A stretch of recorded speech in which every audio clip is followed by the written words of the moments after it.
നൂറ്റാണ്ട് 14 മുമ്പ് ഹബീബായ റസൂലുള്ളാഹി സ്വല്ലല്ലാഹു അലൈഹി വസല്ലം തങ്ങളെ ഉമ്മത്തിന്റെ ആഖിർ സമാനിൽ സംഭവിക്കുന്ന കാര്യങ്ങളെ പറ്റിയിട്ട് പഠിപ്പിച്ചു കൊടുത്തിട്ടുണ്ട്.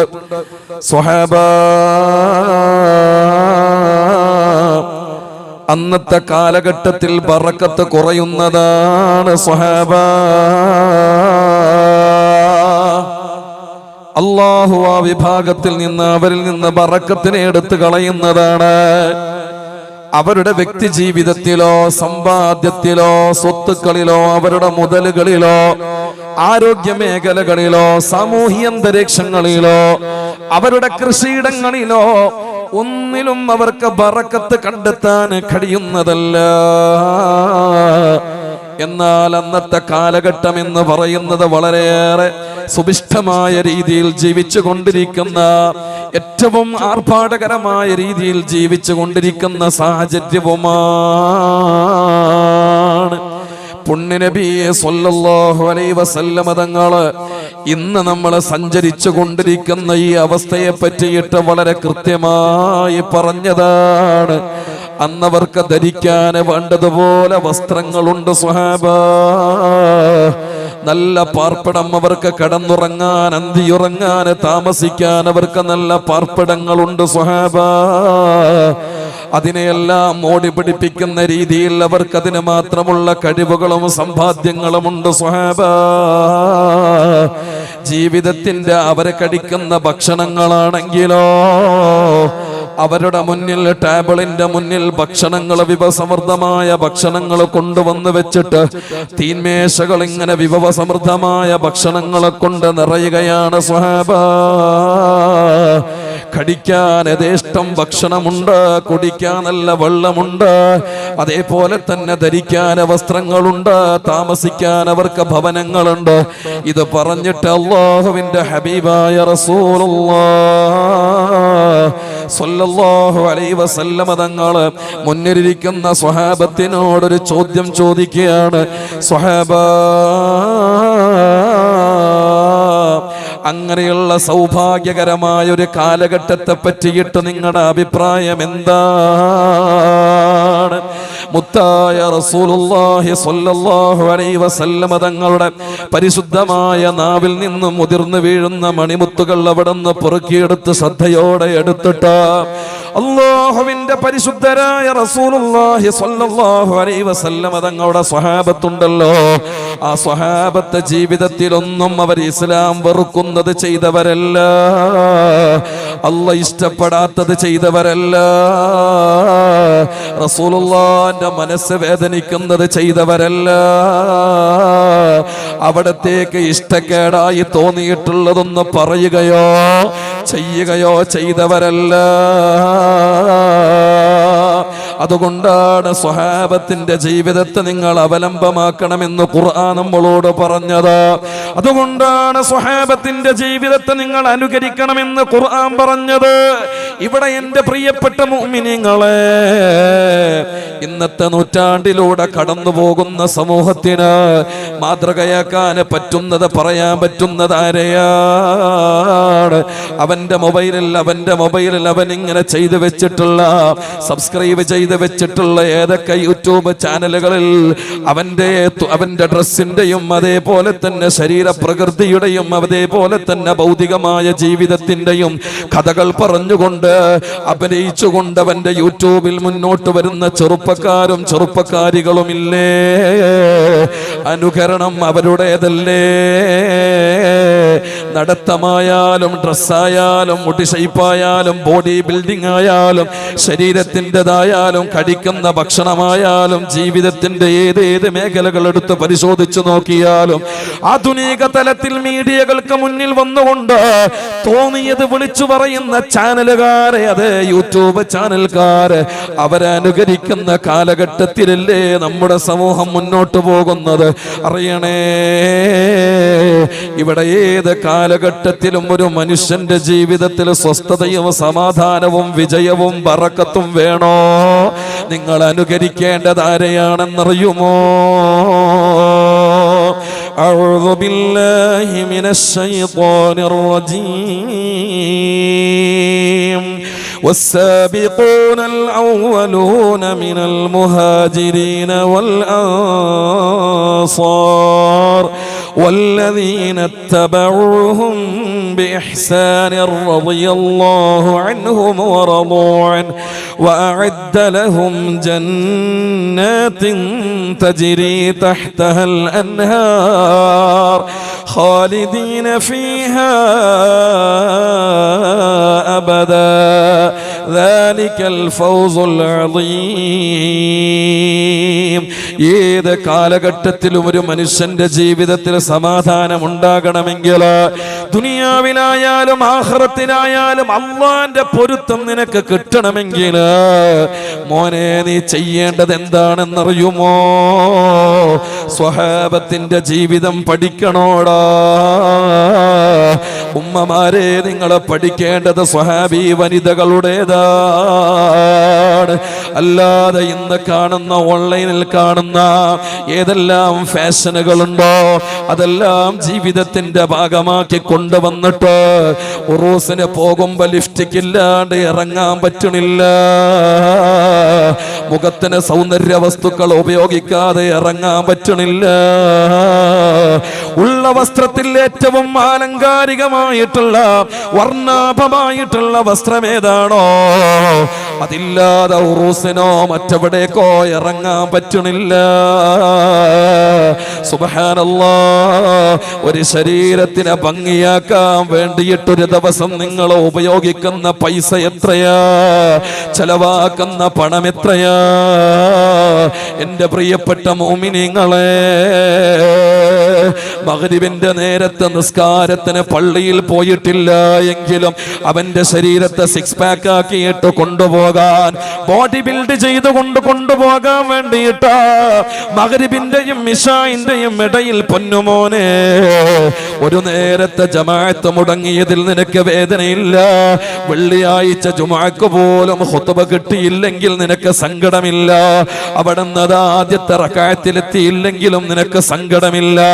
എന്നാൽ നീ കൊടുക്കുന്ന ഓരോ മാസവും ഫീസായി കൊടുത്തിട്ട് പോകാറുള്ള ജിമ്മിന് പോകാറുള്ള നിന്റെ കമ്പനി ഉണ്ടല്ലോ, നീ പോകാറുള്ള സ്ഥലമുണ്ടല്ലോ, അവിടേക്ക് ഒരു രാത്രിയിൽ അവിടത്തേക്ക് ഒരു രാത്രിയിൽ നിനക്ക് പോകാൻ പറ്റിയില്ല എങ്കിൽ നിന്റെ ബോഡിയെ ഓർത്തുകൊണ്ട് നിനക്ക് ടെൻഷനാ, നിന്റെ തടിയെ ഓർത്തുകൊണ്ട് നിനക്ക് ടെൻഷനാ.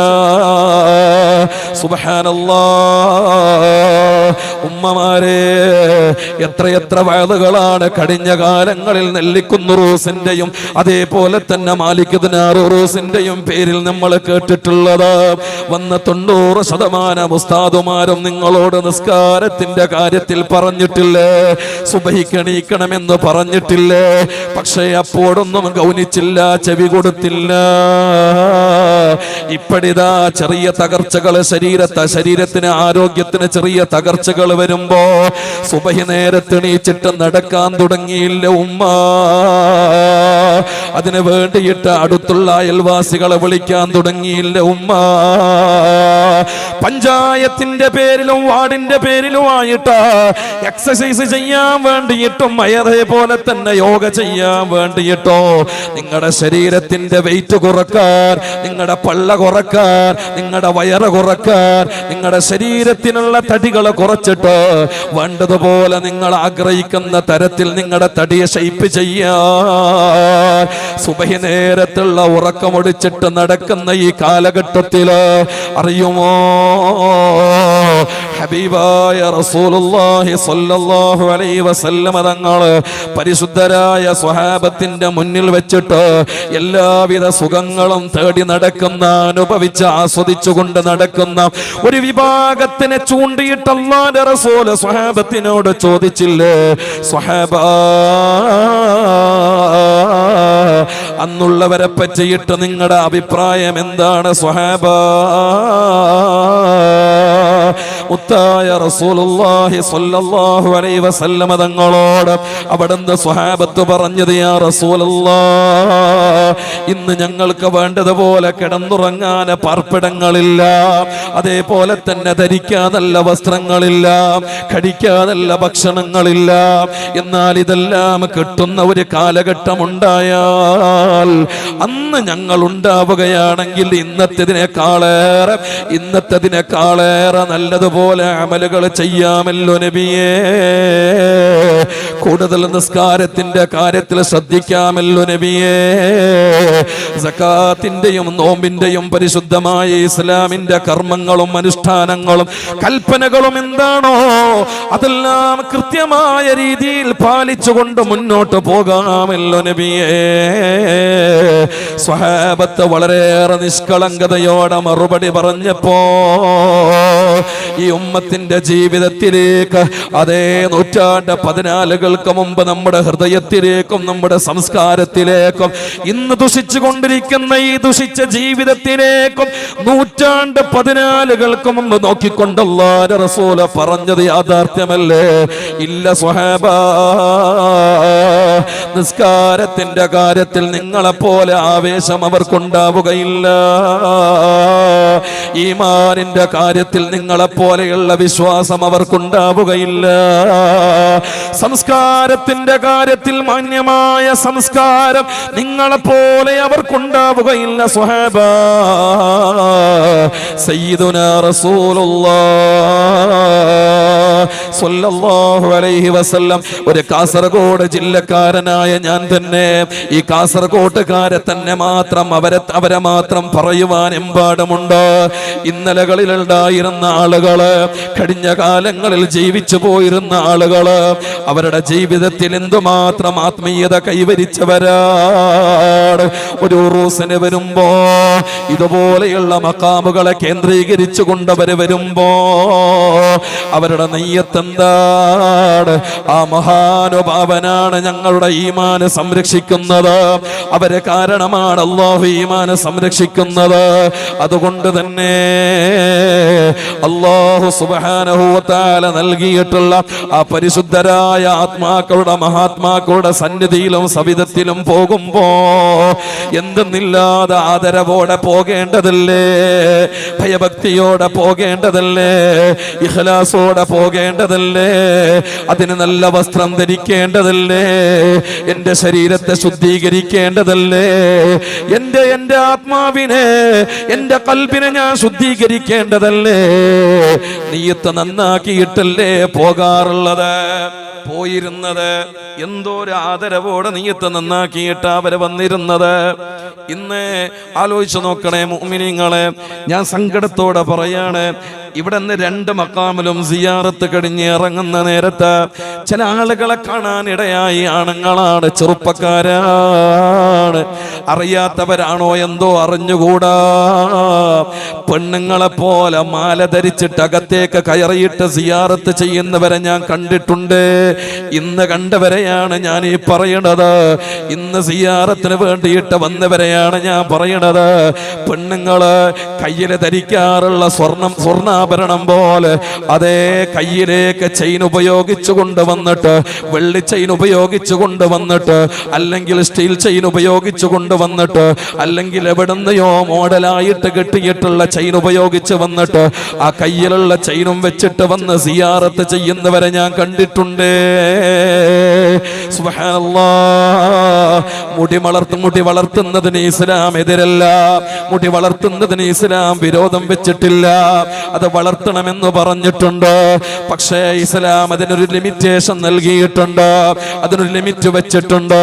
അത് ഇത്ര രീതിയിലാണ്, ഈ രീതിയിലാണ് മോനെ നീ മുടി വളർത്തേണ്ടത്. അത് ഇസ്ലാം പഠിപ്പിച്ച രീതിയിലല്ലാത്ത രീതിയിൽ മുടി വളർത്തിയിട്ട് വന്നിട്ട് അവിടെ സിയാറത്ത് ചെയ്യുന്നവരെ ഞാൻ കണ്ടിട്ടുണ്ട്. പറഞ്ഞുകൊണ്ട് വരുന്നത്, കഴിഞ്ഞ കാലങ്ങളിൽ ഉണ്ടായിരുന്ന ഇത്തരം മഖാമുകളിലേക്ക് വരുമ്പോ ആദരവുണ്ടായിരുന്നു എങ്കിൽ ഇന്നുള്ള ആളുകൾക്ക് ആദരവില്ല, ബഹുമാനമില്ല. അത് ഒന്നവരുടെ കൽബിൽ നിന്ന് അതിനോടുള്ള ആദരവ് നഷ്ടപ്പെട്ടു. മറ്റൊന്ന് ഉറൂസ് കമ്മിറ്റി ഭാരവാഹികൾ അതിലേക്ക് ചെയ്യുന്ന അതുമായി ബന്ധപ്പെട്ടുകൊണ്ട് ചെയ്യുന്ന ചില കാര്യങ്ങൾ കാരണം അവിടത്തേക്ക് വരുന്ന ആളുകൾക്കുള്ള ഇഖ്ലാസ് നഷ്ടപ്പെടുന്നു എന്ന് വേണം പറയാൻ. ഏതുപോലെ ഞാൻ പലയിടത്തും പറയാറുണ്ട്, ഇന്നിപ്പോ നോക്കിയാട്ടെ, ഈ വയലിന്റെ സദസ്സിലാണോ ആള് കൂടുതലുള്ളത്, പുറത്തുള്ള ചന്തയിലാണ് ആള് കൂടുതലുള്ളത്? എവിടെയെന്ന് പറയും? എവിടെ? ഉറപ്പല്ലേ? ഉറപ്പല്ലേ? അത് ഉണ്ടത് കൊണ്ടല്ലേ അവിടെ ആള് കൂടുതൽ? അത് ഉള്ളത് കൊണ്ടല്ലേ അവിടെ ആള് കൂടുതൽ? നിങ്ങൾ എന്ത് മനുഷ്യന്മാരാണ്! അത് ഉള്ളത് കൊണ്ടല്ലേ ഇവിടെ ആള് കൂടുതല് അല്ലേ? വരുന്ന ആളെ നീയത്ത് എന്താണ്? വരുന്ന ആളെ നീയത്ത് എന്താണ്? നെല്ലിക്കുന്നിന് നല്ല ചന്ത ഉണ്ട്, ഇന്ന് പോയി നോക്കണം ഏത് ഐറ്റംസ്, പുതിയ ഏതൊക്കെ ചന്തകളിൽ പുതിയ ഏതെല്ലാം ഐറ്റംസുകൾ വന്നിട്ടുണ്ട്. അതെങ്ങനെ കാണുക, വാങ്ങുക, ഫാമിലി ആയിട്ട് വരുന്നതിൻ്റെ ഉദ്ദേശം തന്നെ അതാണ്. ഉറൂസ് വരുമ്പം തന്നെ നോട്ടീസ് കണ്ടപാടന്നെ നിയത്ത് ചെയ്യാണെന്ത്, ഇൻഷാ അല്ലാഹ് കഴിഞ്ഞൊല്ലം അവിടെ പോകാനും ചന്ത കാണാനും പറ്റിയിട്ടില്ല, അസുഖം പിടിച്ചിട്ട് പനിയും പിടിച്ചിട്ട് ജലദോഷം പിടിച്ചിട്ട് കിടക്കേണ്ടി വന്നിട്ടുണ്ട്, ഇക്കൊല്ലം എന്തായാലും പോകണം, ഓളെയും കൂട്ടണം മക്കളെയും കൂട്ടണം, എല്ലാവരും കൂട്ടിയിട്ട് ചന്ത കാണാൻ വേണ്ടി പോകണം, മക്കാമ് പോകണമെന്നല്ല.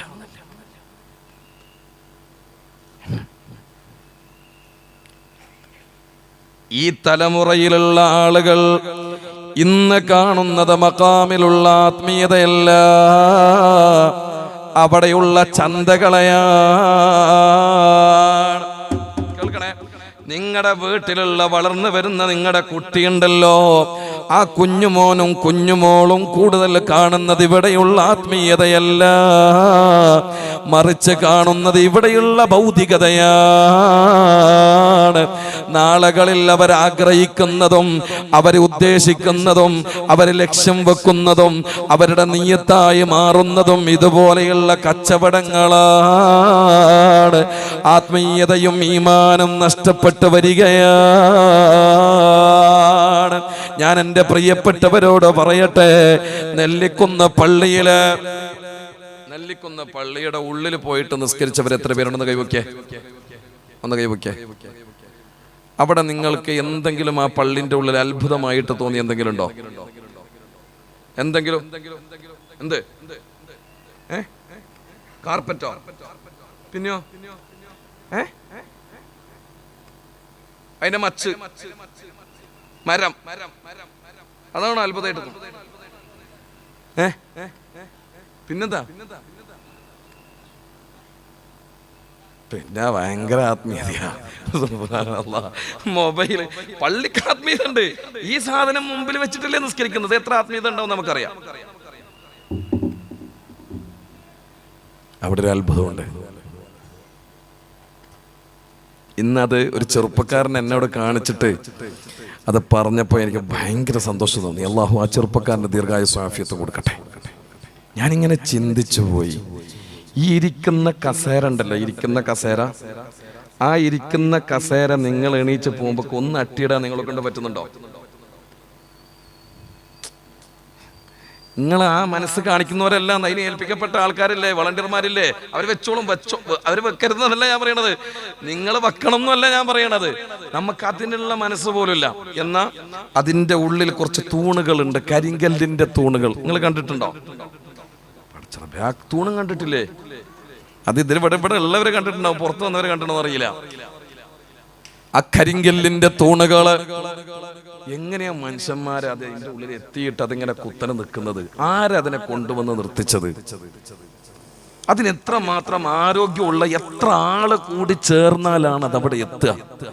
ഒന്ന് ചിന്തിച്ചു നോക്കിയാട്ടെ. ഇന്നത്തെ ആരോഗ്യം വെച്ചിട്ട് നിങ്ങൾ എത്ര പേരതിനെ കൂടേണ്ടി വരും? ആ കല്ല് ഇവിടെ എത്തിച്ചിട്ട് അതിങ്ങനെ പള്ളിയിൽ ഫില്ലറായിട്ട് അത് നിലനിർത്താൻ വേണ്ടിയിട്ട് ഏകദേശം എത്ര ആളുടെ സഹായം ഇന്നത്തെ വേണ്ടി വരും? അന്നവരത് കൊണ്ടുവന്ന് വെച്ചിട്ടുള്ളത് അവരുടെ ആരോഗ്യം കൊണ്ടല്ല. അതിൽ പുറത്തുള്ള ഒരു ഫില്ലർ ചൂണ്ടിയിട്ടൊരു ചെറുപ്പക്കാരന് ഒരു ചുവന്ന ടീഷർട്ട് ഇട്ടുള്ള ആ പൊന്നുമോൻ എന്നോട് സങ്കടത്തോടെ പറഞ്ഞു, ഉസ്താദെ ഉമ്മാക്ക് വേണ്ടി ദുആ ചെയ്യണേ. രോഗിയാണ്. അല്ലാഹുവേ പടച്ചോനെ ഉമ്മാന്റെ അസുഖം നീ ഭേദമാക്കി കൊടുക്കണേ അല്ലാ. പരിപൂർണ്ണ ശിഫ നൽകി അനുഗ്രഹിക്കണേ അല്ലാ. ആ കുടുംബത്തിൽ അനുഭവിക്കുന്ന വേദനകളും ദുഃഖങ്ങളും നീ മാറ്റി കൊടുക്കണേ അല്ലാ. ആമീൻ യാ റബ്ബൽ ആലമീൻ. ആ ചെറുപ്പക്കാരൻ എന്നോട് ആ ഒരു പുറത്തുള്ള ഒരു ഭണ്ഡാരം എന്താ അവിടെ കെട്ടിയിട്ടുള്ളത് ഉസ്താദെ അല്ലേ, അതിലേക്ക് ചൂണ്ടിയിട്ട് ഒരു ചെറുപ്പക്കാരനെ പറഞ്ഞു. വയസ്സന്മാര് പറഞ്ഞ ഞാൻ അത്ഭുതം തോന്നൂല എനിക്ക്. എന്നാലും അൽഹംദുലില്ലാഹ് ചെറുപ്പക്കാരൻ അതിന്റെ ചരിത്രം ഉസ്താദ് പറയുന്നത് ഓർത്തു വെച്ചിട്ടുണ്ടല്ലോ. അവിടെ ഖളർ നബി അലൈഹിസ്സലാമിന്റെ കുതിര വന്ന് നിൽക്കട്ടെ, എന്താണ് വന്ന് നിൽക്കണമെന്നോ, കെട്ടുന്നുണ്ട് അല്ലേ, കെട്ടിയ സ്ഥലമാണ്. അവിടെ ആരും ചാർന്ന് നിൽക്കരുത് ആ തൂണിൽ എന്ന് പഴയ കാലത്തെ ഉള്ള ആളുകൾ അതിനോടുള്ള ബഹുമാനവും ആദരവും, പാരമ്പര്യത്തിന് ബഹുമാനമുണ്ട്, പാരമ്പര്യത്തിന് ബഹുമാനമുണ്ട്.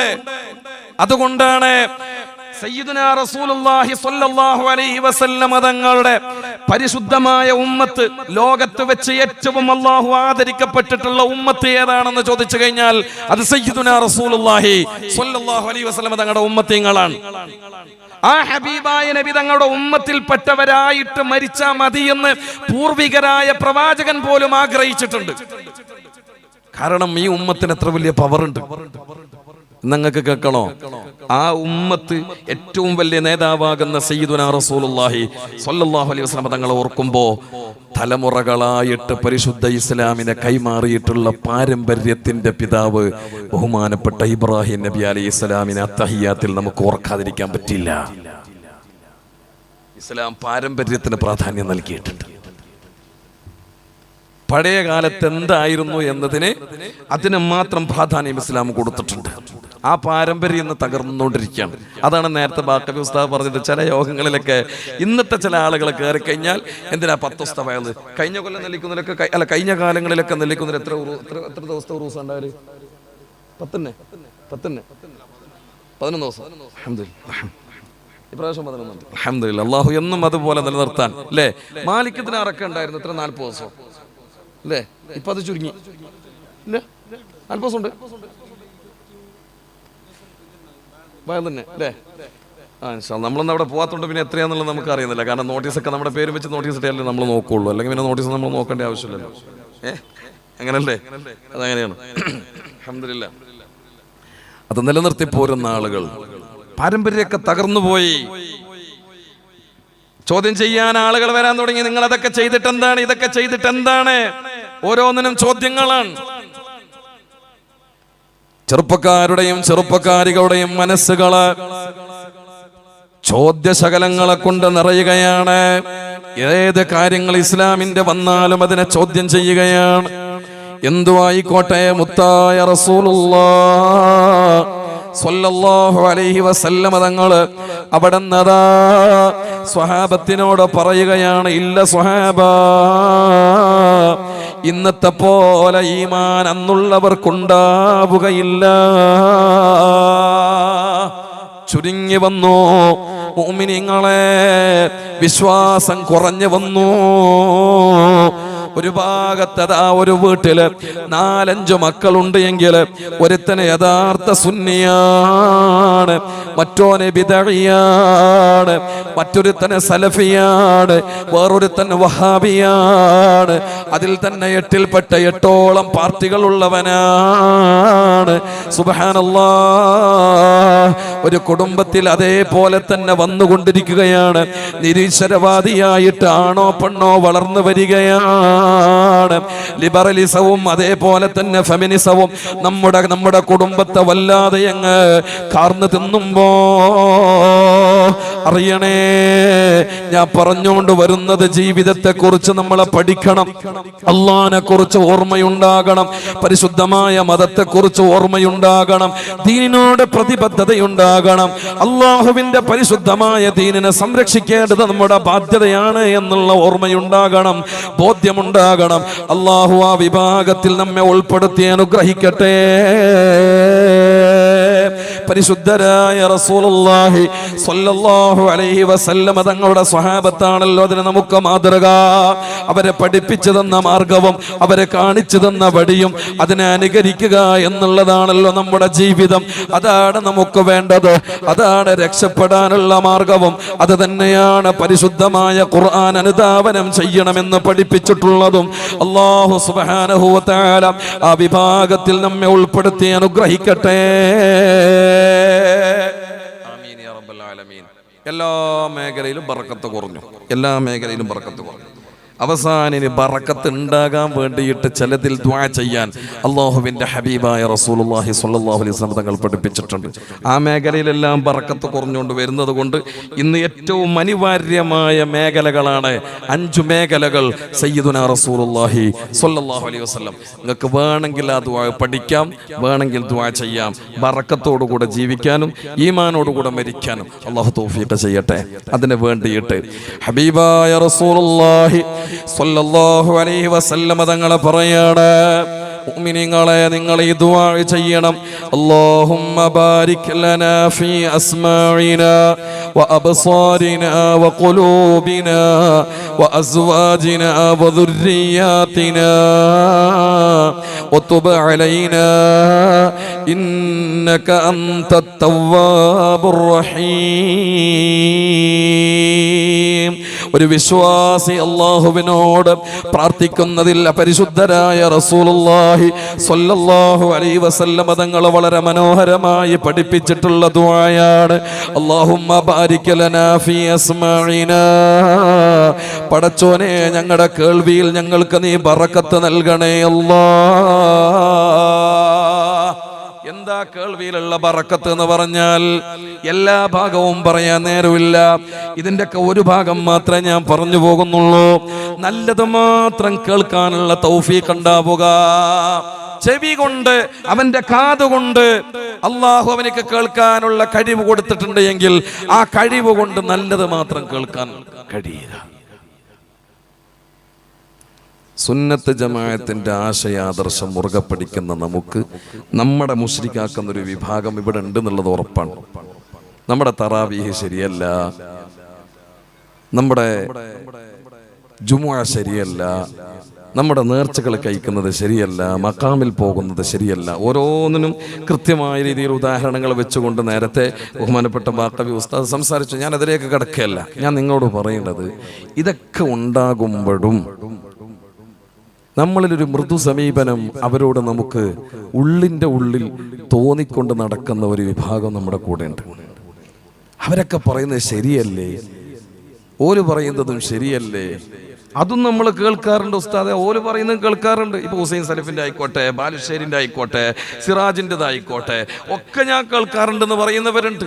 അതിനെ സ്റ്റാറ്റസ് വെക്കുന്നവരായ ആളുകൾ പോലും ഉണ്ട്. ആരാ ഇവരൊക്കെ? ഈ ചെയ്യുന്ന നീ, നിസ്കരിക്കുന്ന നീ, നോമ്പെടുക്കുന്ന നീ, മക്കാമിൽ പോകുന്ന നീ, മൗലിദ് കഴിക്കുന്ന നീ മുശ്രിക്കാണെന്നാ പറഞ്ഞത്. മുശ്രിക്ക് എന്ന് പറഞ്ഞാൽ എന്താണ്? സത്യം പറഞ്ഞാൽ നിന്നോടൊരു സലാം പോലും പറയാൻ പാടില്ല അവർ. നിന്റെ കുടുംബത്തിൽ ഒരു കല്യാണം കഴിക്കാൻ പറ്റൂല,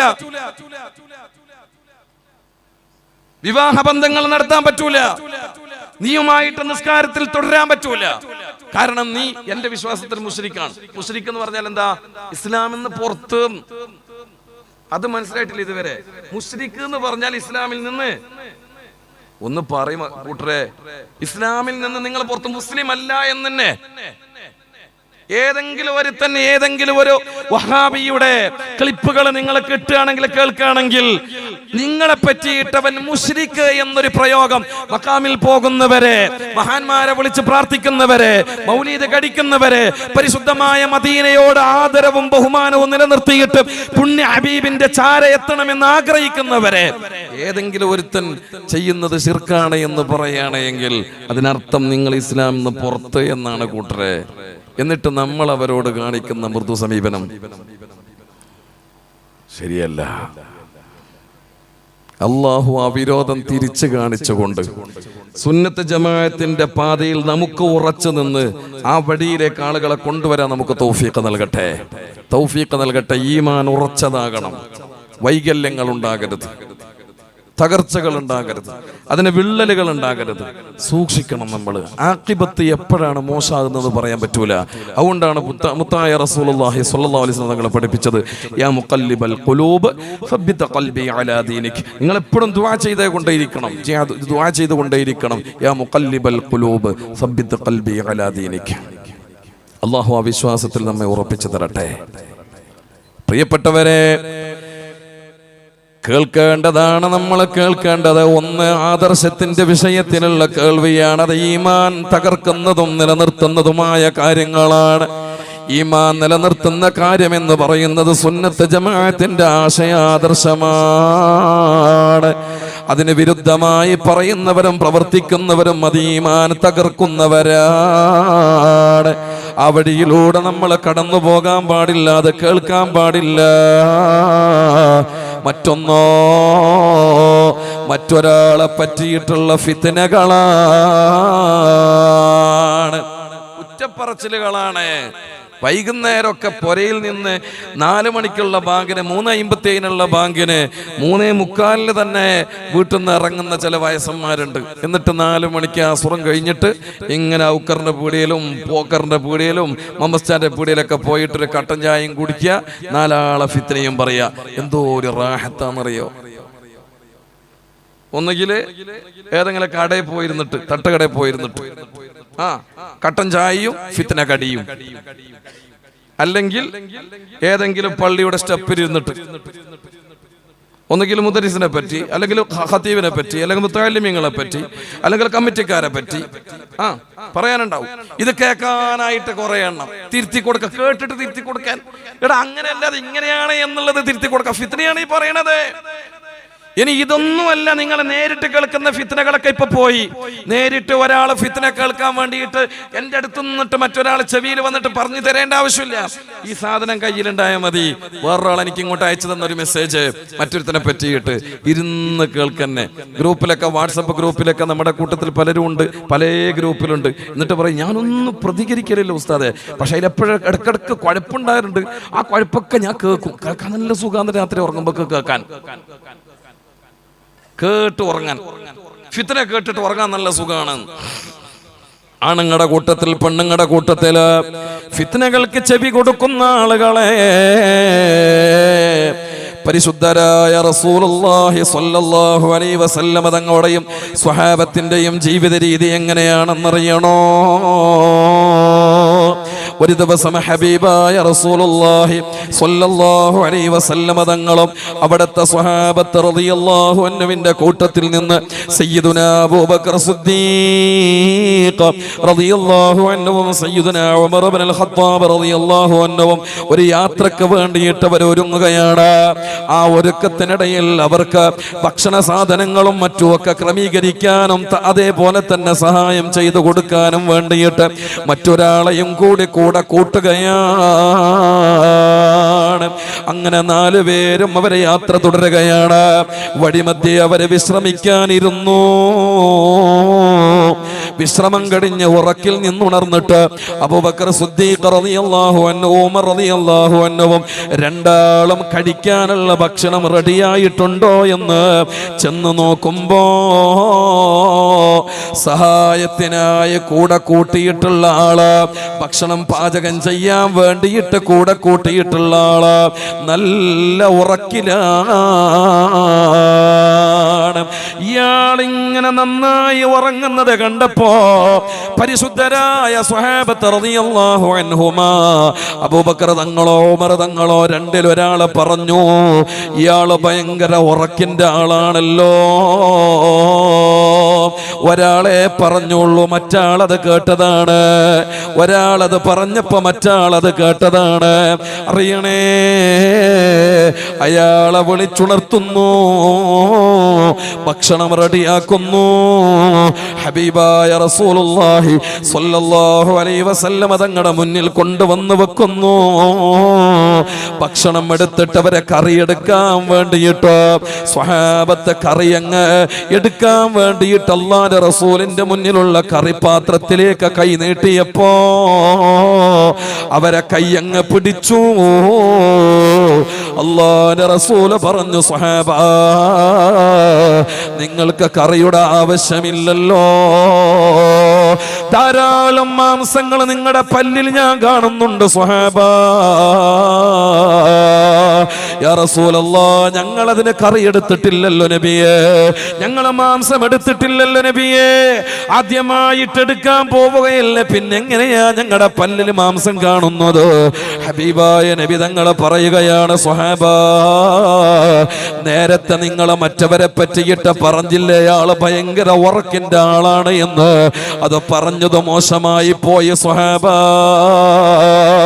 അത് കാരണം, പറഞ്ഞത് കാരണം, നിങ്ങൾ കേട്ടത് കാരണം, രണ്ടുപേരുടെയും പല്ലിൽ അയാളുടെ പച്ചമാംസം ഞാൻ കാണുന്നുണ്ട് സ്വഹാബ. സയ്യിദുനാ അബൂബക്കർ സിദ്ദീഖ് റളിയല്ലാഹു അൻഹു, ഉമർ ഇബ്നുൽ ഖത്താബ് റളിയല്ലാഹു അൻഹു, രണ്ടുപേരും അവിടുന്ന് കരയുകയാണ്. മാപ്പാക്കണേ നബിയേ, പൊരുത്തപ്പെടണേ നബിയേ. ഹബീബായ നബി തങ്ങൾ അവരോട് പറഞ്ഞത്, എന്നെ പറ്റിയിട്ടല്ലല്ലോ നിങ്ങളെ പറഞ്ഞതും കേട്ടതും, ആരെ പറ്റിയാണോ നിങ്ങളെ പറഞ്ഞതും കേട്ടതും അവരോട് ചെന്ന് മാപ്പ് ചോദിക്കണേ സ്വഹാബ. സയ്യിദുനാ റസൂലുള്ളാഹ് സ്വല്ലല്ലാഹു അലൈഹി വസല്ലം, ആ പരിശുദ്ധരായ സ്വഹാബത്ത് അവരെ നമുക്ക് കാണിച്ചു തന്ന മാതൃകാപരമായ ജീവിതമുണ്ടല്ലോ, ആ ജീവിതത്തെയാണ് അനുധാവനം ചെയ്യാൻ നിങ്ങൾ ആഗ്രഹിക്കുന്നതുവെങ്കിൽ പ്രിയപ്പെട്ട മുഅ്മിനീങ്ങളെ, നെല്ലിക്കുന്ന് ഉറൂസിലെ പരിശുദ്ധമായ ഉറൂസിന്റെ വേളയില് ഇന്നത്തെ വിഷയം കേട്ടിട്ട് തിരിച്ചു പോകുന്ന നേരത്ത് ഓരോ ആണും ഓരോ പെണ്ണും മനസ്സിൽ നിയ്യത്ത് ചെയ്യുമോ, മറ്റൊരാളെ പറ്റി ഫിത്ന പറയുകയോ മറ്റൊരാളെ പറയുന്നത് കേൾക്കുകയോ ഇല്ല. ഒരാളുടെ ജീവിതത്തിൽ ഉള്ള സംഭവങ്ങളെ പറ്റിയിട്ട് പറയുന്നതാണല്ലോ ഫിത്ന എന്ന് പറയുന്നത്. ഉള്ളതാകട്ടെ ഇല്ലാത്തതാകട്ടെ, ഇനി ഞാൻ എൻ്റെ നാവ് കൊണ്ട് പറയുകയോ ഈ കാതുകൊണ്ട് കേൾക്കുകയോ ഇല്ല. ജീവിതം നന്നാകാൻ ഇത് മതി കൂട്ടരേ, നല്ലത് കേൾക്കണേ. പള്ളിയിൽ പോയി നിസ്കരിക്കുന്നവരാണ്, നെറ്റിയിൽ നല്ല വട്ടത്തഴമ്പുള്ളവരാണ്, വല്ല ഡ്രസ്സൊക്കെ ധരിച്ച് നടക്കുന്നവരാണ്, മനോഹരമായ രീതിയിൽ ജീവിക്കാൻ ആഗ്രഹിക്കുന്നവരാണ്, ശരിയാ. പക്ഷേ ഒരു ഭാഗത്ത് നിസ്കാരങ്ങളും സൽക്കർമ്മങ്ങളും ഉണ്ടാകുമ്പോ അതെല്ലാം ആഖിറത്തിൽ ആളുകൾക്ക് എടുത്തു കൊണ്ടുപോകാൻ പറ്റുന്ന തരത്തിൽ ആളുകളെ പറ്റിയിട്ട് ദുനിയാവിൽ ഫിത്ന പറയുകയും കേൾക്കുകയും ചെയ്തിട്ടുണ്ട് എങ്കിൽ പള്ളിയിൽ പോയിട്ട് എന്ത് പ്രയോജനമാ? അമലുകൾ വർദ്ധിപ്പിച്ചിട്ട് എന്ത് പ്രയോജനമാ? നാവിനെ സൂക്ഷിക്കണേ, കാതിനെ സൂക്ഷിക്കണേ. ഇന്ന السمع والبصر والفؤاد كل أولئك كان عنه مسؤولا. രാജാതിരാജനായ റബ്ബാണ് നിങ്ങൾക്ക് കാത് തന്നിട്ടുള്ളത് എങ്കിൽ വേണ്ട എൻ്റെ പ്രിയപ്പെട്ട ഉപ്പമാരെ ഉമ്മമാരെ, വേണ്ട വേണ്ട, അരുതാത്തത് കേൾക്കല്ല. പ്രിയപ്പെട്ട ചെറുപ്പക്കാരെ, സംഗീതത്തിന്റെ ലോകത്തിലൂടെയാണ് കടന്നു പോകുന്നത്. ഒരു പ്രഭാഷകനെക്കാളെ അറിയിച്ചു കിട്ടുന്നത് എപ്പോഴാണ്? ഒരു ഗാനവും ഒരു പാട്ടുകാരനും ഇവിടെ വരുമ്പോഴാ. ആസ്വദിക്കാൻ വേണ്ടിയിട്ടാണ് ആളുകൾ കൂടുന്നത്, ആനന്ദ നൃത്തം ചവിട്ടാനാണ് ആളുകൾ കൂടുന്നത്. കണ്ടില്ലേ സുബ്ഹാനല്ലാഹ്, കാസർഗോഡ് ജില്ലയിൽ കണ്ട ഏറ്റവും വലിയ ജനങ്ങളെ തടിച്ചുകൂടിയത് എവിടെയാണ് എന്ന് ഈ കഴിഞ്ഞ മാസങ്ങളിൽ നമ്മൾ അറിഞ്ഞതല്ലേ. ഒരു പാട്ടുകാരൻ വന്നപ്പോ ഉളുപ്പില്ലാതെ നാണമില്ലാതെ ഒരു മടിയുമില്ലാതെ പർദ്ദ ധരിച്ചിട്ടുള്ള മുസ്ലിമീങ്ങളായ പെണ്ണുങ്ങളെയല്ലേ കാസർഗോഡിന്റെ റോഡുകളിൽ തെരുവോരങ്ങളിൽ കൂടുതൽ കാണാൻ കഴിഞ്ഞത്. ചെറുപ്പക്കാരും ചെറുപ്പക്കാരികളും ആനന്ദ നൃത്തം ചവിട്ടാനല്ലേ അങ്ങോട്ട് വന്നത്. അടിച്ചോടിക്കുന്ന പോലീസുകാരുടെ വീഡിയോസുകൾ കണ്ടപ്പോ മനസ്സൊരു ഭാഗത്ത് വേദനിച്ചു പോയിട്ടുണ്ട് എങ്കിൽ നേരത്തെ ബാക്കവി ഉസ്താദ് അവരെ പറ്റിയിട്ട് പറഞ്ഞയച്ച അത്തരം വേണ്ടാത്ത സ്റ്റേജ് ഷോ പരിപാടികൾക്ക് വേണ്ടിയിട്ട് പറഞ്ഞേക്കുന്ന ആണുങ്ങളെ പറ്റിയിട്ട് പങ്കൂസൻ എന്ന് ഒരു വട്ടമാണ് പറഞ്ഞിട്ടുള്ളത് എങ്കിൽ ഇവിടെ ഞാൻ അതാത് 100 വട്ടം പറയാൻ ആഗ്രഹിക്കുകയാണ്. നമ്മളെ കൊള്ളാത്തവരായതുകൊണ്ടാണ്, ആണുങ്ങളെ കൊള്ളാത്തവരായതുകൊണ്ടാണ് ഇവരിങ്ങനെ വല്ലാതെ സമുദായത്തെ പറയിപ്പിക്കുന്ന രീതിയിൽ എല്ലായിടങ്ങളിലും പർദ്ദയിട്ട് കയറി ചെന്നുകൊണ്ട് എന്തും ആസ്വദിക്കാമെന്നുള്ള തരത്തിലേക്ക് പോയിട്ടുണ്ട് എങ്കിൽ കേരളക്കരയിൽ പരിശുദ്ധ റസൂലുള്ളാഹിനെ സ്വപ്നം കണ്ട ഏതെങ്കിലും ഒരു പെണ്ണുണ്ട് എന്ന് ഒരു ജില്ലയിൽ പറയപ്പെട്ടിട്ടുണ്ട് എങ്കിൽ അത് കാസർഗോഡ് ജില്ലയിലാണ്. അല്ലാഹുവിന്റെ റസൂലിനെ സ്വപ്നം കണ്ട പെണ്ണുങ്ങൾ കാസർഗോഡ് ജില്ലയിലുണ്ട്. പരിശുദ്ധമായ ദീനെ പഠിപ്പിച്ച കൃത്യമായ പാഠങ്ങൾ മനസ്സിലാക്കിയിട്ട് അടക്കത്തോടെ ഒതുക്കത്തോടെ ചിട്ടയോടുകൂടെ ജീവിച്ചിരുന്ന ഉമ്മമാർ ഇന്നലകളിൽ കഴിഞ്ഞു പോയിട്ടുണ്ട്. അവരെ നമ്മൾ ഇന്നും ഓർത്തെടുക്കാറുണ്ട്. പക്ഷേ ഒരു പാട്ടുകാരൻ വരുമ്പോ, ഒരു ഗാനം ആലപിക്കുന്നവന് വരുമ്പോ ആദർശമെല്ലാം മറന്നുകൊണ്ട് ദീനീ ചിട്ടയെല്ലാം അവിടെ മാറ്റി വെച്ചുകൊണ്ട് അതെല്ലാം പണയപ്പെടുത്തിയിട്ട് സമുദായത്തെ പറയിപ്പിക്കാൻ വേണ്ടിയിട്ട് ഇറങ്ങുന്ന സ്വഭാവക്കാരായി നിങ്ങളെ മാറിയിട്ടുണ്ട് എങ്കിൽ ആഖിബത്ത് ആലോചിക്കണേ. പരിശുദ്ധമായ ഇസ്ലാം ഇവിടെ നമ്മളോട് പറയാണ്, കേൾക്കേണ്ടത് നല്ലതിനെയാണ് മോളെ നീ കേൾക്കേണ്ടത്, നല്ലതിനെയാണ് മോനെ നീ കേൾക്കേണ്ടത്. എപ്പോഴും ഈ സംഗീതം ഇങ്ങനെ ആസ്വദിച്ചു പോയാൽ അവസാനം നിനക്ക് കലിമ ചൊല്ലാനാവില്ലടാ. അതിനെ ഭയപ്പെട്ടു പോയവരാണ് അബൂബക്കർ തങ്ങള്, അതിനെ ഭയപ്പെട്ടു പോയവരാണ് ഇബ്നു ഉമർ റളിയല്ലാഹു അൻഹുമാ. അവരെ പോലെ പിന്നിൽ വന്ന ഒരുപാട് താബീങ്ങളും തബഉ താബീങ്ങളും സംഗീതത്തെ ഭയപ്പെട്ടവരാണ്. അത് വ്യഭിചാരത്തിലേക്ക് അടുക്കുന്ന ഉപകരണമാണ് എന്ന്, അതിലേക്കുള്ള മാധ്യമമാണ് എന്ന് പറഞ്ഞു പോയവരാണ്. അള്ളാഹുവിന്റെ പരിശുദ്ധമായ ദീനിൽ നിന്നും ഈമാനിൽ നിന്നും മാറി ചിന്തിക്കാൻ കാരണമായി പോകുന്ന മാധ്യമങ്ങളാണ് സംഗീതങ്ങൾ എന്ന് പഠിപ്പിച്ചു പോയവരുണ്ട്. സൂക്ഷിക്കണേ. ചെവി കൊണ്ട് എല്ലാം കേൾക്കാമെന്ന് കരുതണ്ട മോനെ, നല്ലത് കേൾക്കണേ. അതാണ് ബറക്കത്ത് എന്ന് പറയുന്നത്. രണ്ടാമത്തെ ദുആ ഏതാണ്? ബാരിക് ലനാ ഫീ അസ്മാഇനാ വ അബ്സാരിനാ. അല്ലാഹുവേ, ഞങ്ങളുടെ കാഴ്ചയിൽ ഞങ്ങൾക്ക് നീ ബറക്കത്ത് നൽകണേ അല്ലാഹ്. കാണേണ്ടതെല്ലാം കാണുക എന്നുള്ളതല്ല, നല്ലതിനെ കാണുക എന്നുള്ളതാണ്. അതിലാണ് ബറക്കത്ത് എന്നുള്ളത്. എവിടെ പോയാലും ഇന്നെന്റെ പ്രിയപ്പെട്ട ചെറുപ്പക്കാരികള്, ഇസ്ലാം വിലക്കിയിട്ടുള്ളതല്ലേ നമുക്ക് കണ്ണുകൊണ്ട് കാണാൻ കഴിയണത്. നോക്കണേ, പഴയ കാലങ്ങളിൽ ഉണ്ടായിരുന്ന ഉമ്മമാര് ശരീരം മുഴുവനും മറച്ചുകൊണ്ടാണ് ഉറൂസിനും അതേപോലെ തന്നെ മഖാമുകളിലും വന്നിരുന്നിട്ട് ദുആ ചെയ്ത് പോകുന്നത് എങ്കിൽ ഇന്നോ മഖാമിൽ വരുന്ന പെണ്ണ് ഏതാണ് മുഖം മറക്കുന്നത്? ഏത് പെണ്ണാ മുഖം മറച്ചിട്ട് മഖാമിൽ കയറുന്നത്? ഉപ്പാന്റെ ഖബറിന്റെ അടുത്ത് വരുന്നത് പോലെ, അല്ലെങ്കിൽ ഉപ്പ വിളിച്ചിട്ട് വരുന്നത് പോലെ, അല്ലെങ്കിൽ എന്റെ പ്രിയപ്പെട്ടവരെ ഭർത്താവിന്റെ അടുത്ത് വരുന്നത് പോലെ, ആങ്ങളയുടെ അടുത്ത് വരുന്നത് പോലെ ഒരു വലിയന്റെ അടുത്ത് ശരീരത്തിന്റെ സൗന്ദര്യ ഭാഗങ്ങളെ കാണിച്ചുകൊണ്ട് വരാൻ ഏത് ഇസ്ലാമാണ് എന്റെ പ്രിയപ്പെട്ടവരെ പഠിപ്പിച്ചിട്ടുള്ളത്? ഇല്ല ഉമ്മ. ആയിഷ ബീബി റളിയല്ലാഹു അൻഹയുടെ മാതൃക എന്താണെന്നറിയോ? അവിടുന്ന് പറഞ്ഞില്ലേ, എന്റെ പ്രിയപ്പെട്ട ഭർത്താവ് ഹബീബായ നബി തങ്ങളും എന്റെ പ്രിയപ്പെട്ട പിതാവ് സയ്യിദുനാ അബൂബക്കർ തങ്ങളും വഫാത്തായിട്ട് കിടക്കുന്ന ഹുജ്റത്തു ശരീഫയിലേക്ക് സിയാറത്തിന് ഞാൻ പോകാറുണ്ടായിരുന്നു. ശരീരത്തിന്റെ ഭാഗങ്ങൾ മുഴുവനും മറച്ചിട്ടല്ല പോകാറുള്ളത്, ചില ഭാഗങ്ങളെ കാണിച്ചിട്ടാണ് അവിടെ പോകാറുള്ളത്. മറക്കേണ്ടതില്ല. അവിടെ കിടക്കുന്നതും എന്റെ ഭർത്താവാണ്, മറ്റൊന്നെന്റെ പിതാവാണ്. ബഹുമാനപ്പെട്ട ആയിഷ ബീബി റളിയല്ലാഹു അൻഹ പറയാണ്, ഫലമ്മാ ദുഫിന ഉമർ, അവിടെ ബഹുമാനപ്പെട്ട ഉമർ ഇബ്നുൽ ഖത്താബ് റളിയല്ലാഹു അൻഹു വഫാത്തായിട്ട് മറവ് ചെയ്യപ്പെട്ടപ്പോ ശരീരത്തിന്റെ 1 ഇഞ്ച് ഭാഗം പോലും കാണിച്ചുകൊണ്ട് ഞാൻ അവിടെ സിയാറത്ത് ചെയ്തിട്ടില്ല. പരിപൂർണമായും ശരീരം മറച്ചിട്ടല്ലാതെ ഞാൻ അവിടെ സിയാറത്ത് ചെയ്തിട്ടില്ല. പറഞ്ഞു തരുന്നത് ആയിഷ ഉമ്മയാണ്, മാതൃകാപരാണ്. ഉമ്മമാരെ ചെയ്യേണ്ടത് ഇതേപോലെയാണ്. അന്യപുരുഷന്റെ മുന്നിൽ ശരീര സൗന്ദര്യങ്ങൾ കാണിച്ച് നടന്നിട്ട് മഖാമിൽ പോയി സിയാറത്ത് ചെയ്തിട്ട് എന്ത് പ്രയോജനമാ? ആലോചിക്കണേ ഉമ്മ. മറ്റുള്ളവരെ കാണാനും കാണിച്ചു കൊടുക്കാനും അതിനുള്ള മാർഗങ്ങള് വഴികള് നിങ്ങൾ ഉണ്ടാക്കി കൊടുക്കരുത് ആണുങ്ങളെ, പ്രിയപ്പെട്ട സഹോദരങ്ങളെ. അതുപോലെയുള്ള ഹറാമുകളെ നോക്കാൻ അള്ളാഹു അങ്ങനെയുള്ളതിലേക്ക് നോക്കാനല്ല നമുക്ക് കണ്ണു തന്നിട്ടുള്ളത്. ഇവിടെ ഇരിക്കുന്നവരോട് ഞാൻ ചോദിക്കട്ടെ, ഇന്ന് നമ്മൾ കഴിഞ്ഞിട്ടുള്ള ഈ ദിവസം, ഇന്ന് മിഅ്റാജിന്റെ രാവാണല്ലോ. അള്ളാഹു ദുആക്ക് ഇജാബത്ത് തരട്ടെ, പടച്ചോൻ ദുആക്ക് ഇജാബത്ത് തരട്ടെ.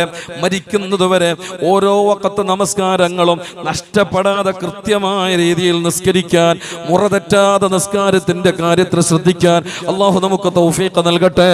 ഇബാദത്തുകൾ കൊണ്ട് അള്ളാഹുവിലേക്ക് അടുക്കാൻ നമുക്ക് അള്ളാഹു ഭാഗ്യം തരട്ടെ.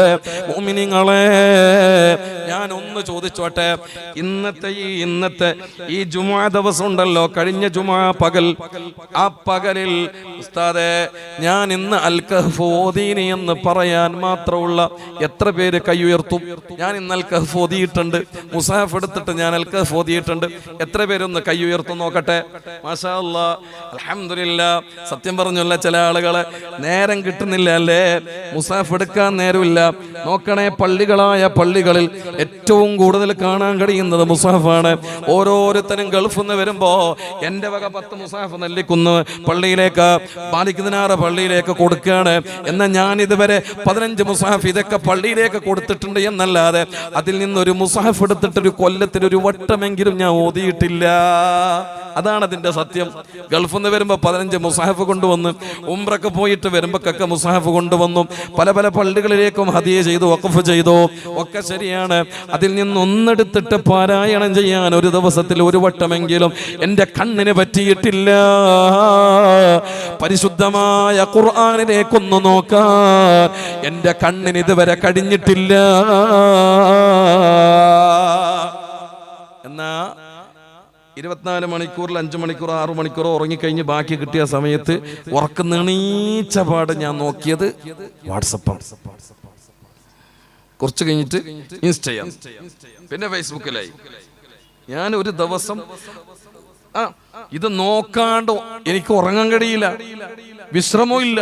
യാത്രയിലും അതേപോലെ തന്നെ എപ്പോഴും നമ്മൾ ഇതിനെ നോക്കാനും, ഇതൊക്കെ പിന്നെ മൊബൈൽ കയ്യിൽ പിടിച്ചിട്ട് അതിൽ നോക്കി കളിക്കാൻ. ചിലപ്പോൾ വയലിന്റെ ഇടയിൽ പോലും നമുക്ക് നോക്കാൻ തൗഫീഖ് കിട്ടിയത് ഇങ്ങോട്ടേക്കല്ല, വയല് പറയുന്ന ഉസ്താദിന്റെ മുഖത്തേക്കല്ല, പിന്നെയോ മൊബൈലിലേക്കാണ്.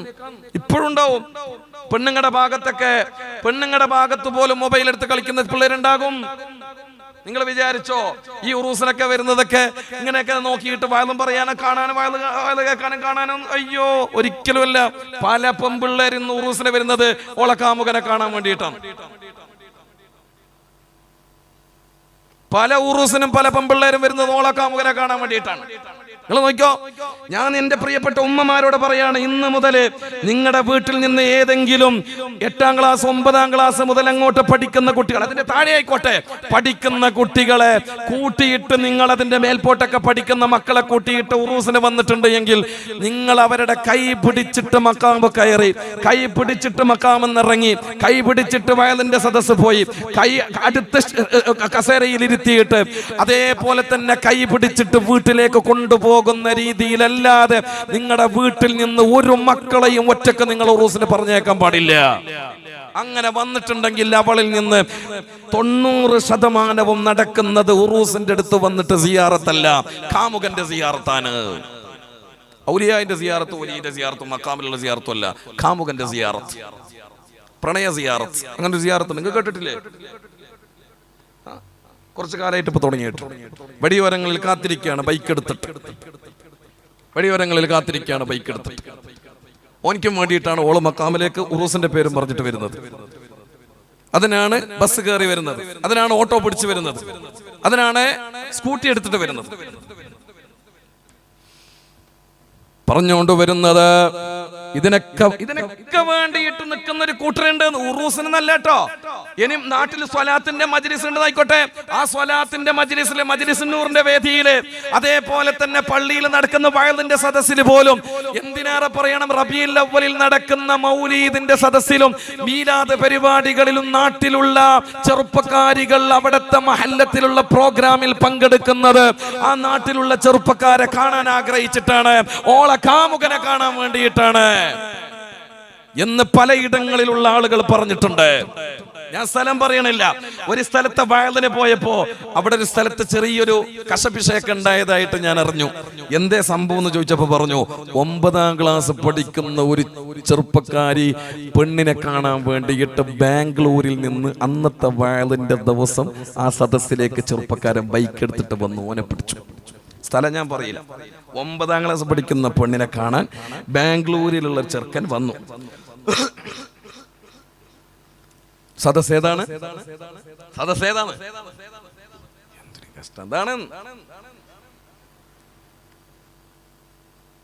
കാണാൻ പാടില്ലാത്തത് കാണാൻ വേണ്ടിയിട്ട് വരിക, കാണാൻ പാടില്ലാത്തത് കാണാൻ വേണ്ടി വരിക. ഞാൻ നിങ്ങളോട് പറയാണ്, രക്ഷിതാക്കളോട്, ആണുങ്ങളോട്, പെണ്ണുങ്ങളോട് പറയാണ്, നിങ്ങളുടെ കൈ പിടിച്ചിട്ടും നിങ്ങളുടെ ചാരത്തിരുത്തിയിട്ടും അല്ലാതെ ഒരു മക്കളെയും നിങ്ങളെ കൈവിട്ടിട്ട് ഈ ഉറൂസിന്റെ സദസ്സിലേക്ക് വരരുത്. അല്ലാഹു ഹിദായത്ത് നിലനിർത്തി തരട്ടെ, അല്ലാഹു ഈമാൻ നിലനിർത്തി തരട്ടെ. നിങ്ങളുടെ നന്മക്ക് വേണ്ടിയിട്ടായി പറയണത്. കാരണം എന്താ, ചെറുപ്പക്കാരെ മനസ്സ് നമുക്കറിയാം, അവരെ സ്വഭാവം അറിയാം. അവര് നമ്മളോട് തന്നെ പലവട്ടം പറഞ്ഞിട്ടുണ്ട്, ചെറുപ്പക്കാരോട്, കൂടെയുള്ള ചങ്ങായിമാരോട് പോലും പറഞ്ഞിട്ടുണ്ട്, എടാ ഇന്നലെ നെല്ലിക്കുന്ന് ഉറൂസിന് വന്ന ചരക്കുകളൊന്നും ഇന്നുണ്ടായിട്ടില്ല കേട്ടാ, ഇനി നാളെ ഉണ്ടാവും. കാരണം നാളെ ശനിയാഴ്ചയാണ്, മറ്റന്നാൾ ഞായറാഴ്ച കൊണ്ട്, സൺഡേ ആയതുകൊണ്ട് നാളെ ഉണ്ടാവും. അതിനു വേണ്ടി കാത്തിരിക്കുന്നവരുണ്ട്, ബൈക്ക് എടുത്തിട്ട് വരാൻ വേണ്ടിയിട്ട്, അതിന് വണ്ടി എടുത്തിട്ട് വരാൻ വേണ്ടി കാത്തിരിക്കുന്നവരുണ്ട്.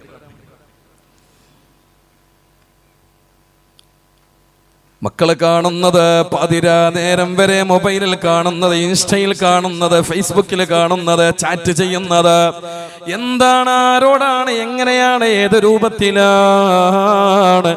പരിശുദ്ധമായ ഇസ്ലാം നമ്മളോട് പറഞ്ഞത്, മുഅ്മിനീങ്ങളെ നിങ്ങളുടെ കാഴ്ചയിൽ ബറക്കത്തിന് വേണ്ടി ദുആ ചെയ്യണേ, ഖുർആനിലേക്ക് മടങ്ങണേ. നിങ്ങൾക്ക് തീരെ ഓതാൻ നേരം കിട്ടൂല എന്ന് ഉറപ്പുണ്ട് എങ്കിൽ ഒന്ന് എടുത്തിട്ടൊന്ന് മുസ്ഹഫ് മറച്ചിട്ട് അതിലേക്കൊരു ചുംബനം കൊടുത്തിട്ട് മുസ്ഹഫ് അവിടെ പൂട്ടി വെച്ചാലും വേണ്ടിയില്ല. കഴിഞ്ഞ കൊല്ലം റമദാനിൽ എപ്പോഴൊക്കെയോ എടുത്തു, ഇനിയിപ്പോ റമദാനിൽ ഒരു പക്ഷെ എടുക്കാനുണ്ട് എന്ന് മാത്രം അങ്ങനെയൊക്കെ നോക്കി വെക്കുന്ന സ്വഭാവക്കാരുണ്ട്. മോനെ അങ്ങനെ ചെയ്യരുത്. ഇരിക്കുന്ന ചെറുപ്പക്കാരോട്, രക്ഷിതാക്കളോട് പറയാണ്, വെള്ളിയാഴ്ച ഒരു ദിവസം പള്ളിയിൽ വന്നാൽ സുന്നത്ത് നിസ്കാരം കഴിഞ്ഞിട്ട് അവിടെ ഇരിക്കുമ്പോ നിന്റെ മൊബൈലിൽ അൽ കഹ്ഫ് എടുത്തിട്ട് ഓതല്ല മോനെ. അൽ കഹ്ഫിലുള്ളത് മുസ്ഹഫല്ല, അത് ചിത്രങ്ങൾ പോലെ വരുന്നതാണ്. യഥാർത്ഥത്തിൽ നീ കൈ പിടിക്കേണ്ടത് അവിടെ ഏതെങ്കിലും തട്ടിലോ അല്ലെങ്കിൽ അലമാറയിലോ അവിടെ കാണാം മുസ്ഹഫ്. ആ മുസ്ഹഫ് എടുത്തിട്ട് അൽ കഹ്ഫ് മറിച്ചോദണേ. കയ്യിൽ പിടിക്കുന്നതിന്, മുസ്ഹഫ് കയ്യിൽ പിടിക്കുന്നതിന്, അത് പാരായണം ചെയ്യുന്നതിന് വലിയ മഹത്വമാണ്. അതിലേക്ക് നോക്കിയാലുള്ള പ്രതിഫലം ആഖിറത്തിൽ കിട്ടുന്നത് മാത്രമല്ല, ദുനിയാവിൽ കാഴ്ച ലഭിക്കുന്നതാണ്. അല്ലാഹു മനസ്സിലാക്കാൻ തൗഫീഖ് ചെയ്യട്ടെ. നന്മയിലേക്ക് നമ്മുടെ കണ്ണിനെ നമ്മൾ ഉപയോഗപ്പെടുത്തണം, നല്ലതിലേക്ക് നോക്കണം, മഹാന്മാരിലേക്ക് നോക്കണം, അതേപോലെ തന്നെ ഉപ്പ ഉമ്മാന്റെ മുഖത്തേക്ക് നോക്കണം. അല്ലാഹു തൗഫീഖ് തരട്ടെ. ആരോടെ പറയുന്നത്? 4 ആള് ഉപ്പയും ഉമ്മയും മക്കളും ഒരുമിച്ചിരുന്നിട്ട് ഭക്ഷണം കഴിക്കുകയാണ്. പെരുന്നാളിന്റെ നായാൽ പോലും ഒരുമിച്ചിരുന്നിട്ട് ഭക്ഷണം കഴിക്കാം. അപ്പോഴേക്കും ഉപ്പയും ഉമ്മയൊക്കെ ഇങ്ങനെ അങ്ങോട്ടും ഇങ്ങോട്ടൊക്കെ വർത്താനം പറഞ്ഞുകൊണ്ട് ഇവൻ എന്ത് ചെയ്യാണ്,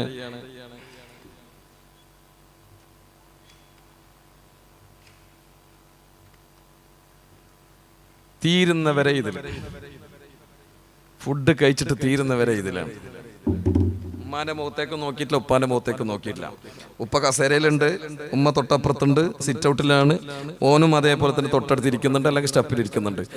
ഇവന്റെ മുഖം തെച്ചും മൊബൈലിലേക്കാണ്. ഉമ്മയും ഉപ്പയും ഇങ്ങനെ വർത്താനം പറയുന്നുണ്ട്. ഓനോട് പലതും പറയുന്നുണ്ട്. ഓൻ അങ്ങോട്ട് തിരിച്ച് മറുപടി പറയുന്നുണ്ട്. പക്ഷേ മറുപടി പറയുമ്പോഴും എവിടത്തേക്ക് നോക്കുന്നില്ല? ഉപ്പാനും ഉമ്മാനെ മുഖത്തേക്ക് നോക്കാനുള്ള തൗഫീഖ് എനിക്ക് കിട്ടുന്നില്ല, ഓക്ക് കിട്ടുന്നില്ല. എങ്ങോട്ടേക്ക് നോക്കിയിട്ടാണ്? മൊബൈലിലേക്ക് നോക്കിയിട്ടാണ് വർത്താനം പറയണത്. നോട്ടത്തിൽ പോലും ബറക്കത്തില്ല. നന്മയിലേക്ക് നോക്കാൻ പറ്റണില്ല, നന്മ കാണുന്നില്ല. പരിശുദ്ധരായ റസൂലുള്ളാഹി സ്വല്ലല്ലാഹു അലൈഹി വസല്ലം തങ്ങളെ പറയുകയാണ്, സ്വഹാബാ, ഉമ്മത്ത് ദുആ ചെയ്യേണ്ടതാണ്. ഞാൻ നിർത്താൻ വേണ്ടി പോവാണ് മുഅ്മിനീങ്ങളെ. ഇനി 3 കാര്യവും കൂടി പറയാനുണ്ട്. ബാരിക ലനാ ഫീ അസ്മാഇനാ വഫീ അബ്സാരിനാ വഖുലൂബിനാ. ഹൃദയത്തിൽ നീ ഞങ്ങൾക്ക് ബറക്കത്ത് നൽകണേ അല്ലാഹ്. എന്താ ഹൃദയത്തിലുള്ള ബറക്കത്ത് എന്ന് പറഞ്ഞാൽ? ആരോടും വെറുപ്പില്ലാതെ ജീവിക്കുക എന്നുള്ളതാണ്. പകയോ വിദ്വേഷമോ ഇസ്ലാം വെറുത്തിട്ടുള്ള ദുസ്വഭാവമൊന്നും ഖൽബിനില്ല. വളരെ ക്ലിയറാണ്, വളരെ ക്ലിയറാണ്. ആരെ കണ്ടാലും എണീച്ചു നിൽക്കും, ആദരിക്കും, സലാം മടക്കും, കൈപിടിക്കും, പറ്റുമെങ്കിൽ ഒന്ന് ആലിംഗനം ചെയ്യും. അതാണ് ശൈഖുനാ ആലിക്കുട്ടി ഉസ്താദ്. അല്ലാഹു ദീർഘായുസ്സും ആഫിയത്തും നൽകി അനുഗ്രഹിക്കട്ടെ. ഒരാളെയും വേദനിപ്പിക്കരുത്, ഒരാൾക്കും നിന്നെ കൊണ്ടൊരു ബുദ്ധിമുട്ടാകരുത്. കണ്ടില്ലേ, കേരളം കണ്ടതിൽ ഏറ്റവും വലിയൊരു യാത്ര ബഹുമാനപ്പെട്ട സയ്യിദുൽ ഉലമ നടത്തിയില്ലേ? ആ ശതാബ്ദി യാത്രയിൽ അവിടുത്തെ ഡ്രൈവറായിരുന്ന ഹാരിസ് എന്ന് പറയുന്ന സ്നേഹിതന് തങ്ങൾ ഉസ്താദിന്റെ യാത്രയിൽ ഉണ്ടായ അനുഭവത്തെ കുറിച്ച് പറഞ്ഞില്ലേ? ജനം കൂട്ടം കൂട്ടമായി വന്ന് തങ്ങൾ ഉസ്താദിനെ കാണാനും ഒന്ന് തൊടാനും, കൈപിടിക്കാൻ പറ്റിയില്ലെങ്കിലും അവിടുത്തെ കുപ്പായമെങ്കിലും ഒന്ന് തൊട്ട് കിട്ടിയാൽ മതി എന്നുള്ള രീതിയിൽ ആഗ്രഹിച്ചുകൊണ്ട് ആദരവോടെ സ്നേഹത്തോടെ കാത്തു നിൽക്കുന്ന ജനങ്ങൾക്കിടയിലൂടെ തന്റെ ചെറിയൊരു വാഹനം ഇങ്ങനെ കടന്നു പോകുമ്പോ ഹാരിസിനോട് പറയുമായിരുന്നത്രേ, മോനെ, ഹോണടിച്ചിട്ട് മറ്റുള്ളവർക്ക് ബുദ്ധിമുട്ടാക്കരുത്, നീ ഹോണടിക്കരുത്. ഒരു നിലക്കും നീ അവരെ കാണുന്നവരെ, കാത്തു നിൽക്കുന്നവരെ, നോക്കി നിൽക്കുന്നവരെ, സമ്മേളനത്തിന് വേണ്ടിയിട്ട്, യാത്രക്ക് വേണ്ടിയിട്ട് ഒരുങ്ങി വന്ന് നിൽക്കുന്നവർക്ക് ഒരു ബുദ്ധിമുട്ടാകുന്ന തരത്തിൽ ഒരിക്കലും ഹോണടിച്ച് ബുദ്ധിമുട്ടിക്കല്ലേ. ഇതാണ് നേതൃത്വം പഠിപ്പിച്ച നല്ല സ്വഭാവം എന്ന് പറയണത്. നമ്മളോ രാത്രിയിൽ ബ്രൈറ്റ് ലൈറ്റ് ഇട്ടിട്ട് ഞാൻ അടക്കം പോയി കഴിഞ്ഞാൽ ഓൻ ഇങ്ങോട്ട് ഡിമ്മാക്കി തന്നാലേ ഞാൻ അങ്ങോട്ട് എന്താക്കി കൊടുക്കുള്ളൂ, ഡിമ്മാക്കി കൊടുക്കുള്ളൂ. അതെന്താ, എനിക്കത് ഡിമ്മായിക്കൂടെ? അത് പറ്റൂല. ഓന് ബ്രൈറ്റ് ഓഫ് ആക്കട്ടെ, ഓന് ഡിമ്മാക്കി തന്നാലേ ഞാൻ ഡിമ്മാക്കുള്ളൂ. അങ്ങനെയാണ്. കാരണം അത്രക്കും ജനങ്ങൾക്ക് ലൈറ്റ് കൊണ്ടും അതേപോലെ തന്നെ ഇതുപോലെ വഴികളിലൂടെയും വാഹനങ്ങളിലൂടെയും പല നിലക്കുള്ള ഉപദ്രവം ചെയ്യുന്ന ആളുകൾ. ഒരാളെയും ദ്രോഹിക്കരുത്. ദുനിയാവിൽ ജനങ്ങളോട് നന്ദിയില്ലാത്തവൻ അല്ലാഹുവിനോട് നന്ദിയില്ലാത്തവനാണ് എന്ന് സയ്യിദുനാ റസൂലുള്ളാഹി. അത് മുസ്ലിമാകട്ടെ മുസ്ലിമാകട്ടെ, ഒരാളെയും നീ വെറുപ്പിക്കരുത്, അവരുടെ ആചാരങ്ങളെ കളിയാക്കരുത്, അവിശ്വാസികളുടെ ആചാരങ്ങളെ പോലും കളിയാക്കരുത്. പരിശുദ്ധ ഖുർആൻ നമ്മളോട് പറഞ്ഞത് അങ്ങനെയാണ്. അവരുടെ ശ്ലോകങ്ങളെയോ അവരുടെ മന്ത്രങ്ങളെയോ അവരുടെ ആചാരങ്ങളെയോ കളിയാക്കാൻ ഇസ്ലാം നമ്മളെ അനുവദിച്ചിട്ടില്ല. പിന്നെന്തേ നമ്മളോട് പഠിപ്പിച്ചിട്ടുള്ളത്? ലോകത്തുള്ള എല്ലാ വിശ്വാസികൾക്കും പുറത്തു കൊടുക്കാൻ വേണ്ടിയിട്ട് ദുആ പഠിപ്പിച്ചിട്ടുണ്ട്. നമ്മുടെ ഖൽബ് നന്നാകാനും ദുആ പഠിപ്പിച്ചിട്ടുണ്ട്, അല്ലേ? ربنا اغفر لنا ولإخواننا الذين سبقونا بالإيمان ولا تجعل في قلوبنا غلا للذين آمنوا ربنا إنك رؤوف رحيم ربنا اغفر لنا ولإخواننا الذين سبقونا بالإيمان. ഈമാൻ കൊണ്ട് മുൻകടന്നു പോയ, ഞങ്ങൾക്ക് മുമ്പേ കഴിഞ്ഞു പോയ ആളുകൾ അല്ലാഹു ഇവർക്ക് നീ പുറത്തു കൊടുക്കണേ അല്ലാഹ്. വിശ്വാസികളായ ഒരാളുടെ വെറുപ്പോ ദേഷ്യമോ പകയോ അസൂയയോ പിണക്കമോ ചൊടിയോ ഒന്നും ഞങ്ങളുടെ കൽബിൽ ഉണ്ടാകരുത്. എന്താകണം? ഞങ്ങളുടെ കൽബ് വളരെയേറെ ക്ലിയർ ആകണം, ശുദ്ധിയാകണം. എങ്കിലേ ഞങ്ങൾ വിജയിക്കുള്ളൂ. ഖുർആൻ എങ്ങനെയാണ് ഒരു മനുഷ്യന്റെ ഹൃദയത്തെ ശുദ്ധീകരിച്ചവാൽ വിജയിച്ചു എന്ന് ഖുർആൻ പറയുന്ന ഇടത്ത് ഒരുപാട് പ്രകൃതിയുടെ പ്രതിഭാസങ്ങളെ അള്ളാഹു സത്യം ചെയ്തുകൊണ്ടാണ് പറഞ്ഞത്. ബിസ്മില്ലാഹിർ റഹ്മാനിർ റഹീം വശംസി വദുഹാഹാ വൽ ഖമരി ഇദാ തലാഹാ വന്നഹാരി ഇദാ ജല്ലാഹാ വല്ലൈലി ഇദാ യഗ്ശാഹാ വസ്സമാഇ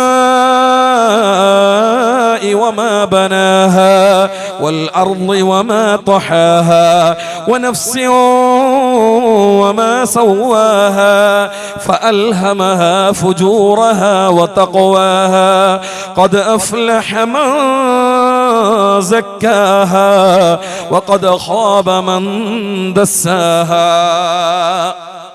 അത്രക്കും വിശാലതയുണ്ടാകണം കൽബ്. ആരോടൊരു വെറുപ്പുണ്ടാകരുത്, ഒരു പകയുണ്ടാകരുത്.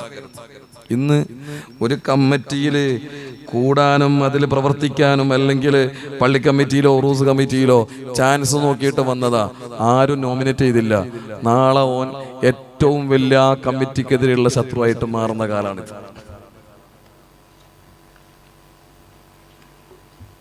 അള്ളാഹു നമുക്ക് ബോധം തരട്ടെ. എവിടെയും ഉദ്ദേശിച്ച ചാൻസ് കിട്ടിയില്ല, അങ്ങനെ ഒരു സ്ഥാനം അവനിക്ക് കിട്ടിയില്ല എങ്കിൽ ആ നാട്ടിലെ ഏറ്റവും വലിയ ഫിത്നക്കാരനും ഏറ്റവും വലിയ മോശക്കാരനും അവനായി മാറുകയാണ്. കൽബ് മോശാണ്. കുടുംബത്തിൽ പാര വെക്കാണ്, കല്യാണം മുടക്കാണ്. ഇവിടെ ഉണ്ടോന്നറിയില്ലണ്ടോ? പിന്നാലില്ല, നിങ്ങൾക്കൊന്ന് തല്ലാൻ അറിയാത്തോണ്ടാണ്. കൊടുക്കേണ്ടത് ഏതാണെന്ന് അറിഞ്ഞു കഴിഞ്ഞാൽ മൊയ്തീൻ തല്ലാന്ന് എനിക്കൊക്കെ കൊടുക്കേണ്ടത്. മൊയ്തീൻ തല്ല്, യാ ഗൗസ് മുഹിയദ്ദീൻ എന്ന് വിളിക്കുക, കൊടുക്കുക. ആരാന്നറിയരുത്, അതാണ് മൊയ്തീൻ തല്ല്. കല്യാണം മുടക്കിയ ടീമിന്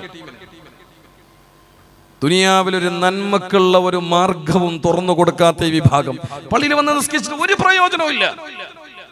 ഇവിടെ ആരെങ്കിലും നിങ്ങളുടെ ഒരു നാവ് കൊണ്ട്, നിങ്ങളുടെ ഒരു പെരുമാറ്റം കൊണ്ട്, സംസാരം കൊണ്ട് ഏതെങ്കിലും ഒരുത്തൻ്റെ ഒരു കുടുംബത്തിന്റെ ഒരു പെണ്ണിന്റെ കല്യാണം മുടക്കിയിട്ടുണ്ടെങ്കിൽ പടച്ചറപ്പ് നിങ്ങളെ വെറുതെ വിടൂല.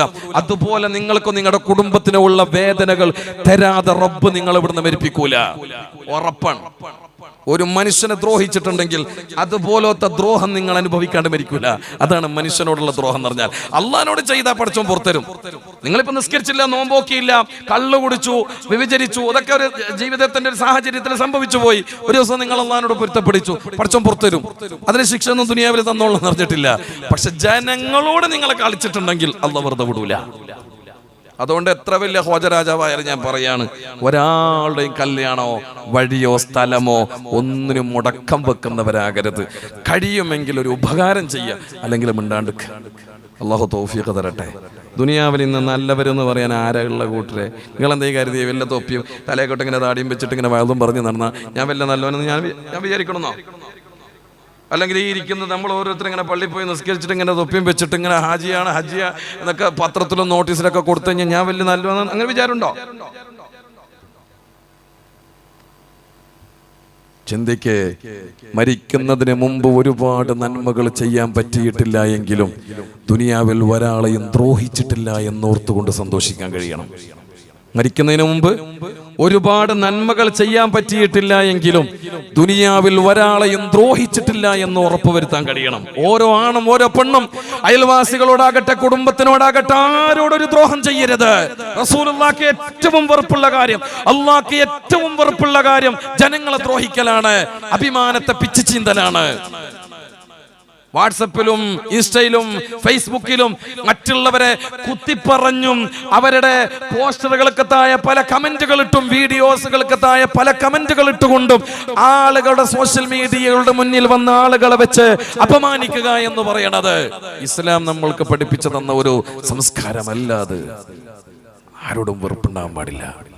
അള്ളാഹു നമുക്ക് ഹൈറായ നിലക്ക് ദീനിനെ നിലനിർത്താൻ തൗഫീഖ് ചെയ്യട്ടെ. ചരിത്രങ്ങൾ വിശാലമായി പറയേണ്ടുന്ന ഒരു വിഷയമാണത്. മനസ്സുകൊണ്ട് ഒരാളോടും വെറുപ്പുണ്ടാകരുത്, സ്വീകരിക്കാൻ കഴിയണം.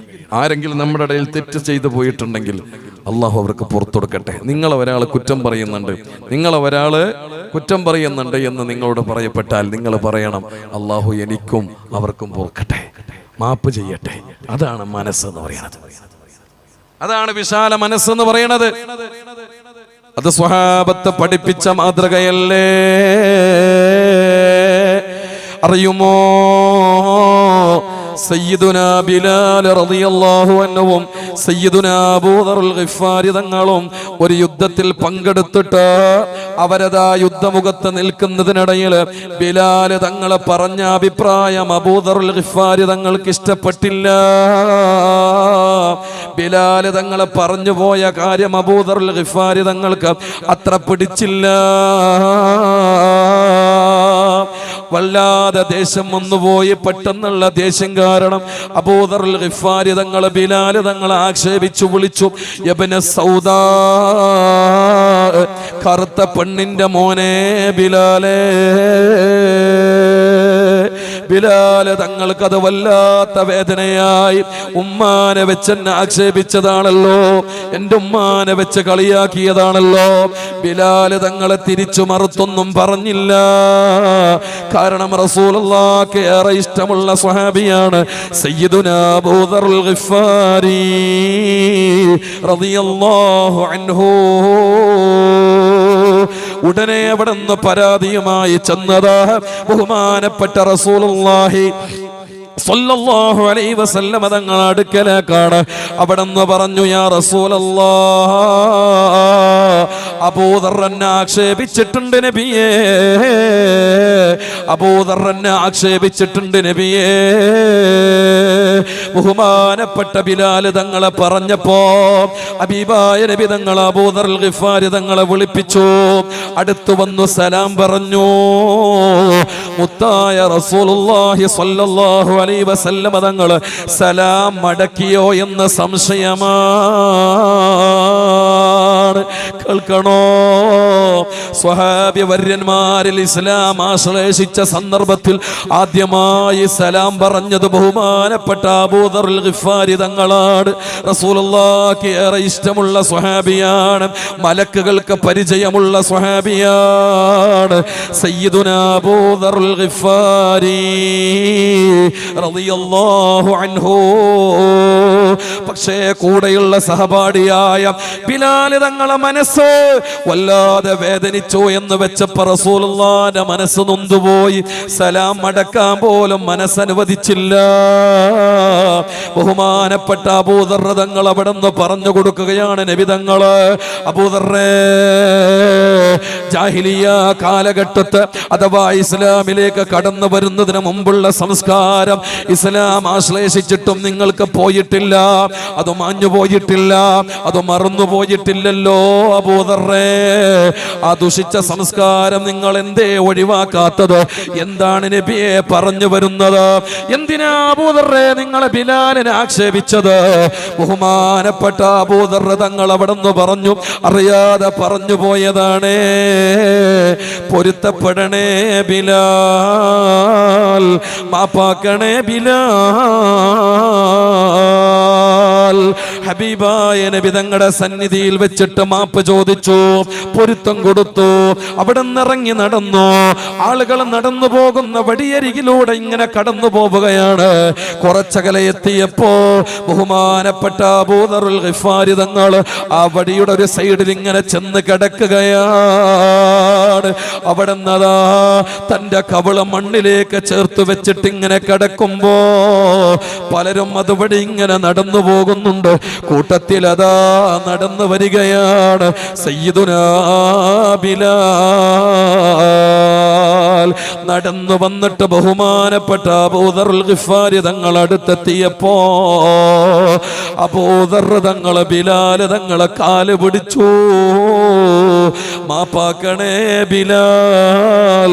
അബൂദർ അറിയാതെ പറഞ്ഞു പോയതാണ് മോനെ, വല്ലാതെ സങ്കടമുണ്ട് മോനെ, മനസ്സിന്ന് ആ വേദന പോകുന്നില്ല മോനെ, പൊരുത്തപ്പെടണേ ബിലാലേ.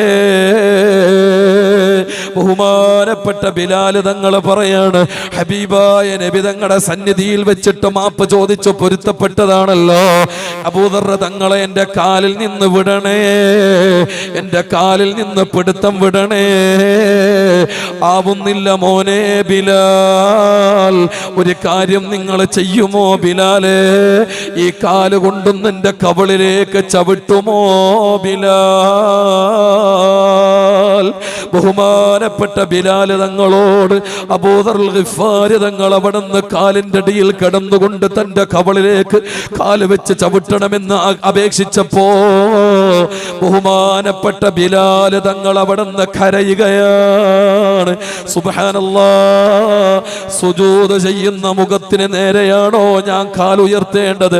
ആവില്ല അബൂദറേ, ബിലാൽ അത് ചെയ്യുകയില്ല. അബൂദർ ഗിഫാരി തങ്ങളെ വിട്ടില്ല. ബഹുമാനപ്പെട്ട അബൂദർ തങ്ങള് ആ കാലങ്ങ് മുറുകെ പിടിച്ചിട്ട് അബൂദർ തങ്ങളെ കവിളിലേക്ക് ചേർത്തു വെച്ചു. സയ്യിദുനാ അബൂദർ ഗിഫാരി റളിയല്ലാഹു അൻഹു. എത്ര പേരോടാണ് മാപ്പ് ചോദിക്കാൻ മാത്രം രാവിലെ മുതൽ വൈകുന്നേരം വരെ കുറ്റം പറഞ്ഞു നടന്നത്, ഫിത്ന പറഞ്ഞു നടന്നത്, ആക്ഷേപിച്ച് നടന്നത്? ആർക്കൊക്കെയാ പാരയായത്? ആർക്കൊക്കെയാ ഭാരമുള്ള വർത്തമാനം പറഞ്ഞത്? ആണുങ്ങളാകട്ടെ പെണ്ണുങ്ങളാകട്ടെ, അറിയണേ, ഒരാളുടെ മനസ്സെങ്ങാനും വേദനിച്ചു പോയിട്ടുണ്ട് എങ്കിൽ നിങ്ങളുടെ കൽബിൽ അത് കാരണം ഈമാൻ നിലനിൽക്കുന്നതല്ല. ഈമാനിന്റെ പ്രഭാണഞ്ഞു പോകുന്നതാണ്, കെട്ടുപോകുന്നതാണ്. അതുകൊണ്ട് കൽബിനെ സൂക്ഷിക്കണേ. സയ്യിദുനാ റസൂലുള്ളാഹ് സ്വല്ലല്ലാഹു അലൈഹി വസല്ലം നാലാമത്തെ കാര്യം അല്ലാഹുവിന്റെ റസൂൽ പറയാണ്, നിങ്ങൾ ദുആ ചെയ്യണേ. ബാരിക് ലനാ ദുർരിയാതിനാ ഫി അസ്വാജിനാ, ഇണകളിൽ ബറക്കത്ത് നൽകണേ അല്ലാഹ്, ഇണകളിൽ ബറക്കത്ത് നൽകണേ അല്ലാഹ്. اللهم بارك لنا في أسماعنا وأبصارنا وقلوبنا وأزواجنا. ഇണകളിൽ നീ ബറക്കത്ത് നൽകണേ അല്ലാഹ്. എന്താ ഇണകളിലുള്ള ബറക്കത്ത് എന്ന് പറഞ്ഞാൽ ഇക്കാലഘട്ടത്തിൽ ഏറ്റവും കൂടുതൽ ആ ദുആ അനിവാര്യമാണ്. ഒന്ന്, നമ്മുടെയൊക്കെ നാട്ടിൽ ഒരു മാസത്തിൽ ഒരു നിക്കാഹ് നടക്കുന്നുണ്ട് എങ്കിൽ അതേ മാസത്തിൽ 2 or 3 ത്വലാഖ് സംഭവിച്ചുകൊണ്ടിരിക്കുകയാണ്. പള്ളിയിലെ ഉസ്താദ് അല്ലെങ്കിൽ കമ്മിറ്റി ഭാരവാഹികൾ ഒരു നിക്കാഹിന് ഒരു മാസം സാക്ഷിയായിട്ടുണ്ട് എങ്കിൽ 2 or 3 ഡിവോഴ്സിന് സാക്ഷിയായി കൊണ്ടിരിക്കുകയാണ്. കല്യാണം കഴിച്ചിട്ട് മുന്നോട്ട് പോകുന്നില്ല. സംഭവം പ്രണയിച്ചിട്ടൊക്കെ കല്യാണം കഴിച്ചു തന്നെയാണ്. എവിടത്തേക്ക് വിളിച്ചാലും വരും എന്നൊക്കെ ഓള് പറഞ്ഞതാണ്. കെട്ടിക്കഴിഞ്ഞ ശേഷമാണ് രണ്ടുപേരുടെയും സ്വഭാവം കൃത്യമായും ബോധ്യമാകുന്നത്. 2 or 3 മാസം മാക്സിമം. പഴയ കാലത്ത് ഈ ദീനും ആഖിറവും പടച്ചോനെ കുറിച്ചുകൊണ്ടുള്ള ഓർമ്മയുണ്ടായത് കൊണ്ട് അഡ്ജസ്റ്റ് ചെയ്തിട്ടൊക്കെ പോകുന്നുണ്ട്. ഇന്ന് ഏത് മക്കൾക്ക് അഡ്ജസ്റ്റ് ചെയ്യാൻ പറ്റുക? നേരത്തെ ഉസ്താദ് പറഞ്ഞില്ലേ, ത്വലാഖ് വന്നിട്ട് ചോദിച്ചിട്ട് എന്താ പറഞ്ഞത്? ഞാൻ ഉദ്ദേശിക്കുന്ന തരത്തിൽ എന്നെ എവിടെയും ഫ്രീഡായിട്ട് പറഞ്ഞേക്കുന്നില്ല, അതുകൊണ്ട് എനിക്ക് ഇവനുമായിട്ട് പൊരുത്തപ്പെട്ടു പോകാൻ പറ്റണില്ല. ഞാൻ ആഗ്രഹിക്കുന്നതൊന്നും എനിക്ക് ചെയ്യാനോ ഒന്നിനും എന്നെ അനുവദിക്കുന്നില്ല, അതുകൊണ്ട് എനിക്ക് ത്വലാഖ് വേണം. ചോദിച്ചുകൊണ്ട് വരികയാണ്. നിക്കാഹ് കഴിഞ്ഞിട്ട് കല്യാണത്തിനോടടുക്കുന്ന നേരത്ത് പ്രിയപ്പെട്ട സഹോദരങ്ങളെ, കല്യാണം കഴിഞ്ഞിട്ട് ഗർഭിണിയായിട്ട് പോലും അവൾക്കൊരു ജോലി വേണമെന്ന് പറഞ്ഞിട്ട് ഭർത്താവിന്റെ മുഖത്ത് നോക്കിയിട്ട് പറഞ്ഞു. ഓള് ഗർഭിണിയായ ഉടനെ ഓനോട് പറഞ്ഞത്, എന്റെ കരിയർ നശിപ്പിച്ചു നിങ്ങൾ എന്നാണ്. ഓള് ഗർഭിണിയായതിന്റെ പേര് എന്താ പറഞ്ഞേ? ഓളൊന്ന് ഏതൊരു പെണ്ണും ഒരു കുഞ്ഞിക്കാൽ, ഒരു ആണ് പെണ്ണാകട്ടെ ഭാര്യ ഭർത്താക്കന്മാര് ആഗ്രഹിക്കുന്നത് ഒരു കുഞ്ഞിക്കാല് കാണാനല്ലേ. ഇവള് കല്യാണം കഴിഞ്ഞിട്ട് ഇവള് ഗർഭിണിയായപ്പോ അത് നോക്കിയിട്ട് സന്തോഷിക്കേണ്ടതിന് പകരം ഭർത്താവിന്റെ മുഖത്ത് നോക്കിയിട്ട് പറഞ്ഞത്, എന്റെ കരിയർ നിങ്ങൾ നശിപ്പിച്ചു. ഗർഭിണിയായപ്പോ എന്റെ എല്ലാം തകർന്നു പോയി, എനിക്കിനി ഒന്നും പറ്റൂലല്ല, ഞാനൊരു ഉമ്മയായില്ലേ. സുബ്ഹാനല്ലാഹ്. ഒരു ഭാഗത്ത് അങ്ങനെ, മറ്റൊരു ഭാഗത്തോ പല ഭാഗങ്ങളിൽ നിന്നുള്ള വാർത്തകൾ നമ്മൾ കേൾക്കുന്നില്ലേ? പല ഭാഗങ്ങളിൽ നിന്നുള്ള വാർത്തകൾ നമ്മൾ കേൾക്കുന്നില്ലേ? ഗൾഫിൽ നിന്ന് ഭർത്താവ് വരുന്നതിന് മുമ്പ് 1.5 വയസ്സ് തികയുന്നതിന് മുമ്പുള്ള കുഞ്ഞിനെ തന്റെ ബെഡ്റൂമിൽ കിടക്കയിൽ തനിച്ചാക്കിയിട്ട് കാമുകന്റെ കൂടെ ഇറങ്ങിപ്പോയ പെണ്ണ്. സുബ്ഹാനല്ലാഹ്. സങ്കടത്തോടെ നാട്ടിൽ വന്നിട്ട് ഭർത്താവ് ആ കുഞ്ഞിനെ എടുത്തിട്ട് കോടതിയിലെത്തിയിട്ട് പറഞ്ഞത്, മോളെ, നിന്നെ എനിക്ക് വേണ്ടിയിട്ടല്ല, ഈ കുഞ്ഞിന് വേണ്ടിയിട്ട് ഞാൻ സ്വീകരിക്കാൻ തയ്യാറാണ്. നിന്റെ കാമുകനെയും വിട്ടിട്ട് നീ എൻ്റെ കൂടെ വരികയാണെങ്കിൽ നിനക്ക് നല്ലൊരു ലൈഫ് ഞാൻ തീർച്ചയായിട്ട് തരും. എനിക്ക് നിങ്ങളോടൊപ്പമുള്ള ജീവിതം വേണ്ട, എനിക്ക് ഇവനെ മതി ഉള്ളത് പറഞ്ഞു. അപ്പം നേരം ഓൻ പറഞ്ഞു, എന്നാ ആയിക്കോട്ടെ, നിനക്കതാണ് താല്പര്യമെങ്കിൽ നീ അങ്ങനെ ജീവിച്ചോ, എനിക്ക് വിരോധമില്ല, എനിക്കതിൽ ദുഃഖവുമില്ല. പക്ഷെ ഇത് പാലുകൂടി നിർത്താത്തൊരു കുഞ്ഞാണ് എൻ്റെ കയ്യിലുള്ളത്. നീ പ്രസവിച്ച കുഞ്ഞല്ലേ, വേദനിച്ച് പ്രസവിച്ച കുഞ്ഞല്ലേ, പാലുകൂടി നിർത്താനുള്ള പ്രായമായിട്ടില്ലല്ലോ. അതുകൊണ്ട് തൽക്കാലം ഇതിൻ്റെ പാലുകൂടി നിർത്തുന്നത് വരെ നിന്റെ കയ്യിൽ നീ കൊണ്ടുപോകുമോ, നിന്റെ കൂടെയാക്കുമോ? പാലുകൂടി നിർത്തിയതിനു ശേഷം ഞാൻ സ്വീകരിക്കാൻ തയ്യാറാണ്. കോടതിയിൽ വെച്ച് പറഞ്ഞപ്പോൾ പറഞ്ഞു, നിങ്ങൾക്ക് വേണമെങ്കിൽ അതിനെ നോക്കാൻ പറ്റുവാണെങ്കിൽ നോക്കിക്കോ, അല്ലെങ്കിൽ ചുട്ടുകൊന്നേ. ഒരു ഉമ്മയാ പറയണത്. രാവിലെ പാല് കൊണ്ട് വീട്ടിലേക്ക് വരുന്ന ഉമ്മ, പാല് കൊടുത്തിട്ട് വീട്ടിലേക്ക് വരുന്ന ഉമ്മ, സാധാരണ കോളിംഗ് ബെല്ലടിച്ചിട്ട് വീട്ടിൻ്റെ അകത്ത് നിന്ന് പെണ്ണുങ്ങൾ തുറന്നു തന്നിട്ട് ആ വാതിലിലൂടെ കയറിപ്പോകാറുള്ള ഒരു ഹൈന്ദവ സഹോദരി വാതില് തുറന്നു വെച്ചത് കണ്ടിട്ട് നേരെ അകത്തേക്ക് ഉമ്മാന്ന് വിളിച്ചിട്ട് കയറി ചെന്നു. വിളിച്ചിട്ടൊന്നും പെണ്ണിന്റെ സൗണ്ട് കേൾക്കുന്നില്ല. അവസാനം കേൾക്കുന്നത് 3.5-4 വയസ്സുള്ള ഒരു കുഞ്ഞിന്റെ ഒരു ചെറിയ നേരിയ കരച്ചിൽ മാത്രമാണ്. എവിടുന്നാണെന്ന് തിരിയണില്ല ആ ഉമ്മ, എവിടുന്നാണെന്ന് തിരിയുന്നില്ല. ആ ഹൈന്ദവയായ സഹോദരി എല്ലാ റൂമും നോക്കി. അവസാനം ബാത്റൂമിന്റെ ഭാഗത്ത് നിന്നാണ് ആ കുഞ്ഞിന്റെ സൗണ്ട് കേൾക്കുന്നത്. പോയി തുറന്നു നോക്കുമ്പോ ബാത്റൂമിന്റെ ആ തറയിൽ ആ ടൈൽസ് ഇട്ട തറയിൽ 4 വയസ്സുള്ള കുഞ്ഞ് കടന്ന് കരയാണ്. എന്താ സംഭവിച്ചത്? പതിരാ നേരത്ത് കാമുകന്റെ കോള് വന്നു. ഈ കാമുകന്റെ കോള് വന്ന സമയത്ത് എണീച്ച കുഞ്ഞിനെ എങ്ങനെ ഉറക്കണമെന്നറിയാതെ അവൾക്ക് പോകാനുള്ള ധൃതിയിൽ ബാത്റൂമിൽ പോയിക്കോ, ഞാൻ കഴുകാൻ വേണ്ടിയിട്ട് പിന്നീട് വരാമെന്ന് പറഞ്ഞിട്ട് അകത്ത് കുഞ്ഞിനെ ആക്കിയിട്ട് പുറത്തു നിന്ന് കുറ്റിയിട്ടിട്ടാണ് ഈ ഉമ്മ കാമുകന്റെ കൂടെ ഇറങ്ങിപ്പോയത്. ഇത് നടന്നത് നമ്മുടെ കേരളത്തിലാണ്. ഞാൻ എവിടെയാണെന്ന് സ്ഥലം പറയില്ല. അള്ളാഹു നമ്മുടെ ഉമ്മത്തിന് ഹിദായത്ത് നൽകട്ടെ. നിങ്ങളെന്താ കരുതിയത്? ഇണകള് സമാധാനമുള്ള ജീവിതം കിട്ടണില്ല. ഒരു ഭാഗത്ത് ആണുങ്ങൾക്ക് പെണ്ണുങ്ങളെ വേണ്ട, പെണ്ണുങ്ങൾക്ക് ആണുങ്ങളെ വിശ്വസിക്കാൻ പറ്റണില്ല, ആണിനെ പെണ്ണിനെയും പെണ്ണിനെ ആണിനെയും വിശ്വസിക്കാൻ പറ്റാത്ത കാലം. നമ്മളിങ്ങനെ പറഞ്ഞു ഉപ്പാന്റെ കയ്യും പിടിച്ചിട്ട് ഉറപ്പാണ്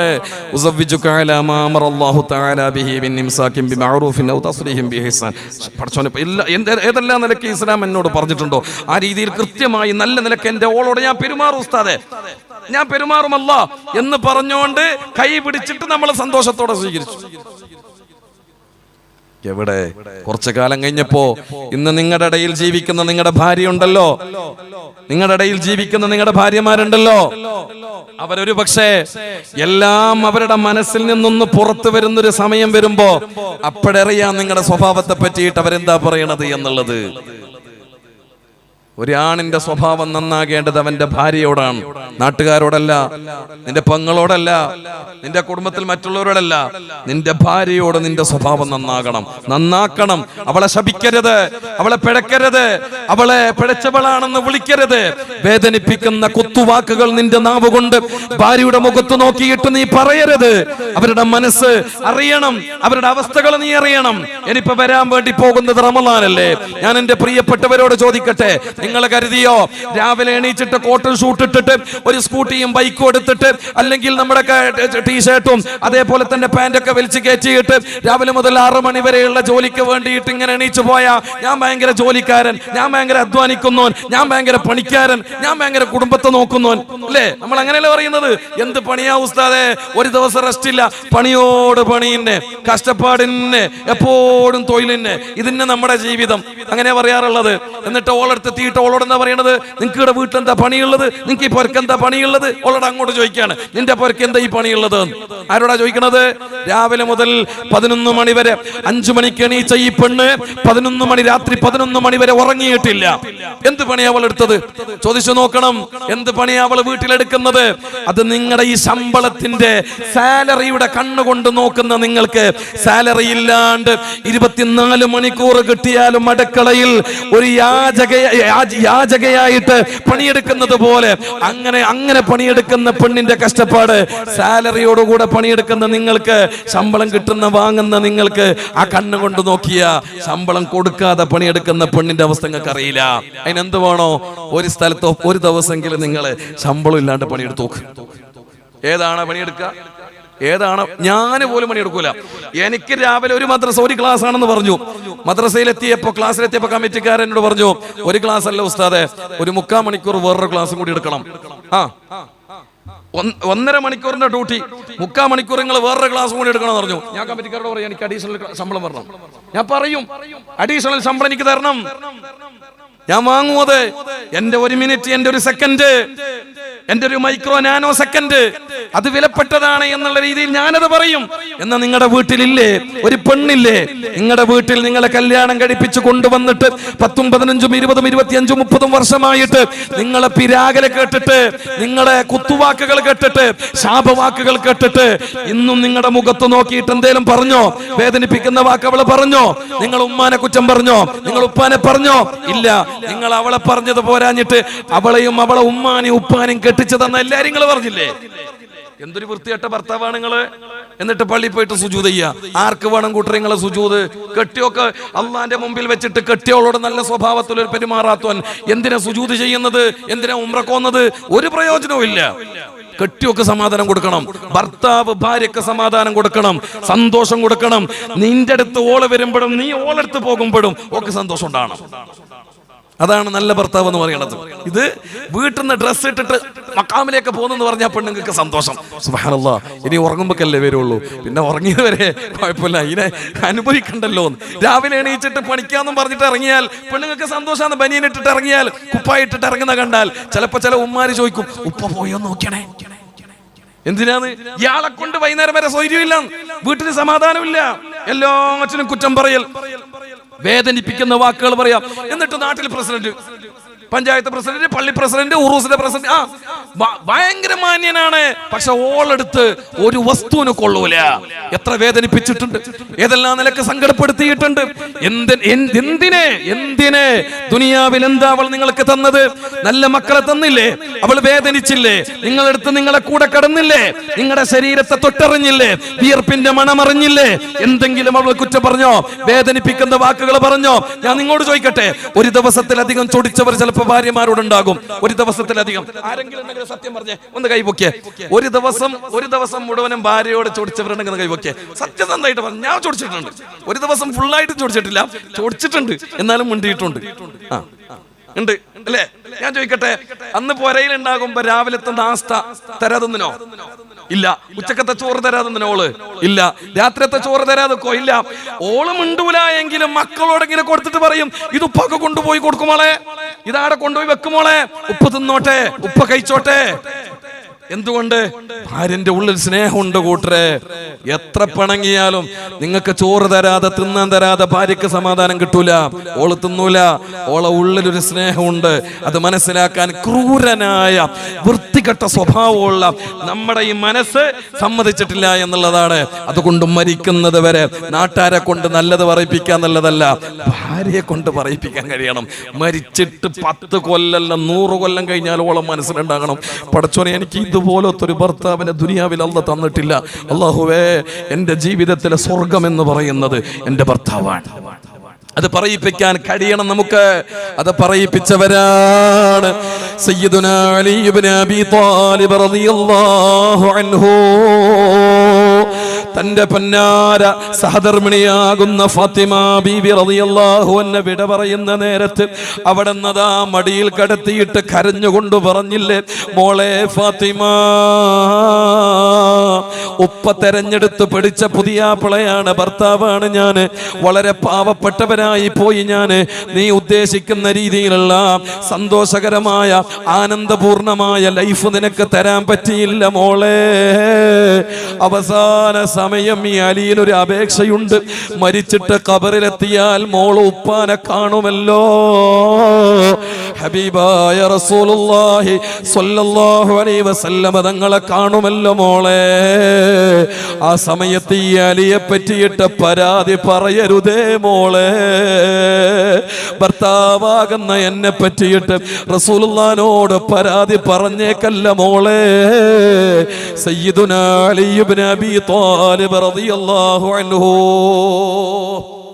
ഇന്ന് മോന്റെ കല്യാണം കഴിഞ്ഞിട്ട് 5-10 കൊല്ലം കഴിഞ്ഞ്, എന്നിട്ട് മോന്റെ ഓള് വന്നിട്ട് ഉമ്മാനോട് പറയാന്ന്, മരിയോള് വന്നിട്ട് പറയാം, ഉമ്മ നിങ്ങളെ മോന്റെ സ്വഭാവം വളരെ മോശമാണ്, പിന്നെ എന്താ പറയാ പഴയതുപോലെയല്ല, ഓരോ വർഷം കഴിയും തോറും ഇങ്ങനെ മോശമായി വരികയാണ്, എനിക്ക് തീരെ സമാധാനമില്ല മോന്റെ കൂടെ ജീവിക്കാൻ, എന്താ ചെയ്യ ഉമ്മ എന്ന് മോന്റെ ഉമ്മാന്റെ അടുത്ത് വന്നിട്ട് മരിയോള് വന്ന് പറയുമ്പോൾ ഉമ്മ പറയുന്നൊരു വാക്കുണ്ട്, അതിന് ഓനെ പറഞ്ഞിട്ട് കാര്യമില്ല മോളെ, ഓന്റെ ഉപ്പ പണ്ടിങ്ങനെയായിരുന്നു. മരിച്ചിട്ട് 10-20 കൊല്ലം കഴിഞ്ഞിട്ടുണ്ടാവും, എന്നിട്ട് പെണ്ണുങ്ങളെ മനസ്സിൽ ഡിലീറ്റ് ആയിട്ടില്ല. അതാ പെണ്ണുങ്ങളെ മനസ്സെന്ന് പറഞ്ഞാൽ. അതുകൊണ്ട് അവരെ വേദനിപ്പിക്കല്ലേ. അടുക്കളയിൽ പാചകം ചെയ്യുന്ന ഭാര്യയുടെ ജീവിതത്തെ കുറിച്ച് ഓർക്കണം. തീയുടെ അടുത്ത് നിൽക്കുന്ന പെണ്ണിനെ ഓർക്കണം. ആ ചൂടത്ത് നിന്ന് അപ്പം ചുട്ടു തരുന്ന പെണ്ണിനെ ഓർക്കണം. നിങ്ങളെ ഡ്രസ്സുകളും അടിവസ്ത്രങ്ങളും അലക്കി തരുന്ന പെണ്ണിനെ ഓർക്കണം. നിങ്ങൾക്ക് വേണ്ടിയിട്ട് മരുന്നെടുത്ത് തരുന്ന പെണ്ണിനെ ഓർക്കണം. നിങ്ങളുടെ ആരോഗ്യത്തിന്റെ കാര്യത്തിൽ ശ്രദ്ധിക്കുന്ന പെണ്ണിനെ ഓർക്കണം. എൻ്റെ പ്രിയപ്പെട്ട ഭർത്താക്കന്മാരെ, പറ്റുമെങ്കിൽ മരിക്കുന്നതുവരെ അവരോട് കരുണയോടെ അല്ലാതെ നിങ്ങളെ പെരുമാറല്ലേ. അവർക്കുള്ള ആഗ്രഹം പറയാ നിങ്ങളല്ലാതെ ആരാ ഉള്ളത്, അവർക്കുള്ള സങ്കടം പറയാ നിങ്ങളല്ലാതെ ആരാ ഉള്ളത്. കേട്ടുകൊടുക്കണേ. അവരെ ചിലപ്പോ അറിയാത്ത വാക്കുകൾ കൊണ്ട് പലതും പറഞ്ഞെന്ന് വരാം. നമ്മൾ മനസ്സിലാക്കേണ്ടത് എനിക്കുള്ളത്ര ബുദ്ധി അവൾക്കില്ല എന്നുള്ളതാണ്. എനിക്കുള്ളത്ര തൻ്റെ ഇടവും എനിക്കുള്ളത്ര കഴിവും അവൾക്കില്ലാത്തത് കൊണ്ടാണ് അവൾ അത് പറയുന്നത്. സാരമില്ല, ഞാൻ ചെയ്യുന്ന തെറ്റിന് എൻ്റെ റബ്ബ് എനിക്ക് പുറത്ത് തരുമ്പോ എൻ്റെ കാരുണ്യത്തിലും എൻ്റെ അധീനതയിലും കഴിയുന്ന എൻ്റെ ഭാര്യക്ക് ഞാനല്ലാതെ ആരാ പുറത്തു കൊടുക്കേണ്ടത്? അതുകൊണ്ട് എൻ്റെ ഭാര്യയോട് എനിക്ക് വെറുപ്പില്ല, അവളോട് എനിക്കെന്നും സ്നേഹമാ. റബ്ബിനോട് ഞാൻ ദുആ ചെയ്യാറുള്ളത്, അവളെ കയ്യിൽ നിന്ന് വെള്ളം വാങ്ങി കുടിച്ചിട്ട് ലാ ഇലാഹ ഇല്ലല്ലാഹ് ചൊല്ലിയിട്ട് അവിടുന്നതാ എനിക്ക് സന്തോഷത്തോടെ മരിക്കണം. ബഹുമാനപ്പെട്ട സമസ്തയുടെ ഉലമാക്കളില് CH ഉസ്താദ് മരിച്ചത് അങ്ങനെയല്ലേ? എൻ്റെ പ്രിയപ്പെട്ടവരെ, ചെയ്യേണ്ടുന്ന വസിയ്യത്തെല്ലാം ഭാര്യയോട് ചെയ്തിട്ട് അവിടുന്ന് എല്ലാ കാര്യങ്ങളും പറഞ്ഞു കൊടുത്തിട്ടല്ലേ ലോകത്ത് നിന്ന് നല്ലൊരു ഭർത്താവ് ഈ കേരളക്കരയിൽ നിന്ന് വിട പറഞ്ഞു പോയിട്ടുള്ളത് എങ്കിൽ ലോകം കണ്ട ഏറ്റവും നല്ല ഭർത്താവാണല്ലോ സയ്യിദുനാ റസൂലുള്ളാഹി സ്വല്ലല്ലാഹു അലൈഹി വസല്ലം. അവിടുന്ന് മാന്യന്റെ സ്വഭാവം വെള്ളക്കന്തൂറയിട്ടിട്ട് വയത് പറയുന്നതിനെ പറ്റിയല്ല പറഞ്ഞത്, അത് കേൾക്കാൻ വേണ്ടി വന്നിരിക്കുന്നതിനെ പറ്റിയല്ല പറഞ്ഞത്. മാന്യൻ ആരാണെന്നറിയുമോ? തന്റെ സഹധർമ്മിണിയോട്, കല്യാണം കഴിച്ച ഭാര്യയോട് നല്ല നിലക്ക് പെരുമാറുന്നവനാരാണോ അവൾ പറയണം, എന്റെ ഭർത്താവ് എന്തോ ഒരു നല്ല സ്വഭാവക്കാരനാണ്. ആൺമക്കളോടും പെൺമക്കളോടും പറയണം, മോനെ മോളെ ഉപ്പാന്റെ സ്വഭാവം കണ്ടിട്ട് നിങ്ങൾ വളരണേ. അത്രയും നല്ല സ്വഭാവക്കാരനായിട്ട് ഒരു നല്ല കുടുംബനാഥനായിട്ട് നിങ്ങൾ കഴിയുമ്പോ ഉമ്മമാരെ,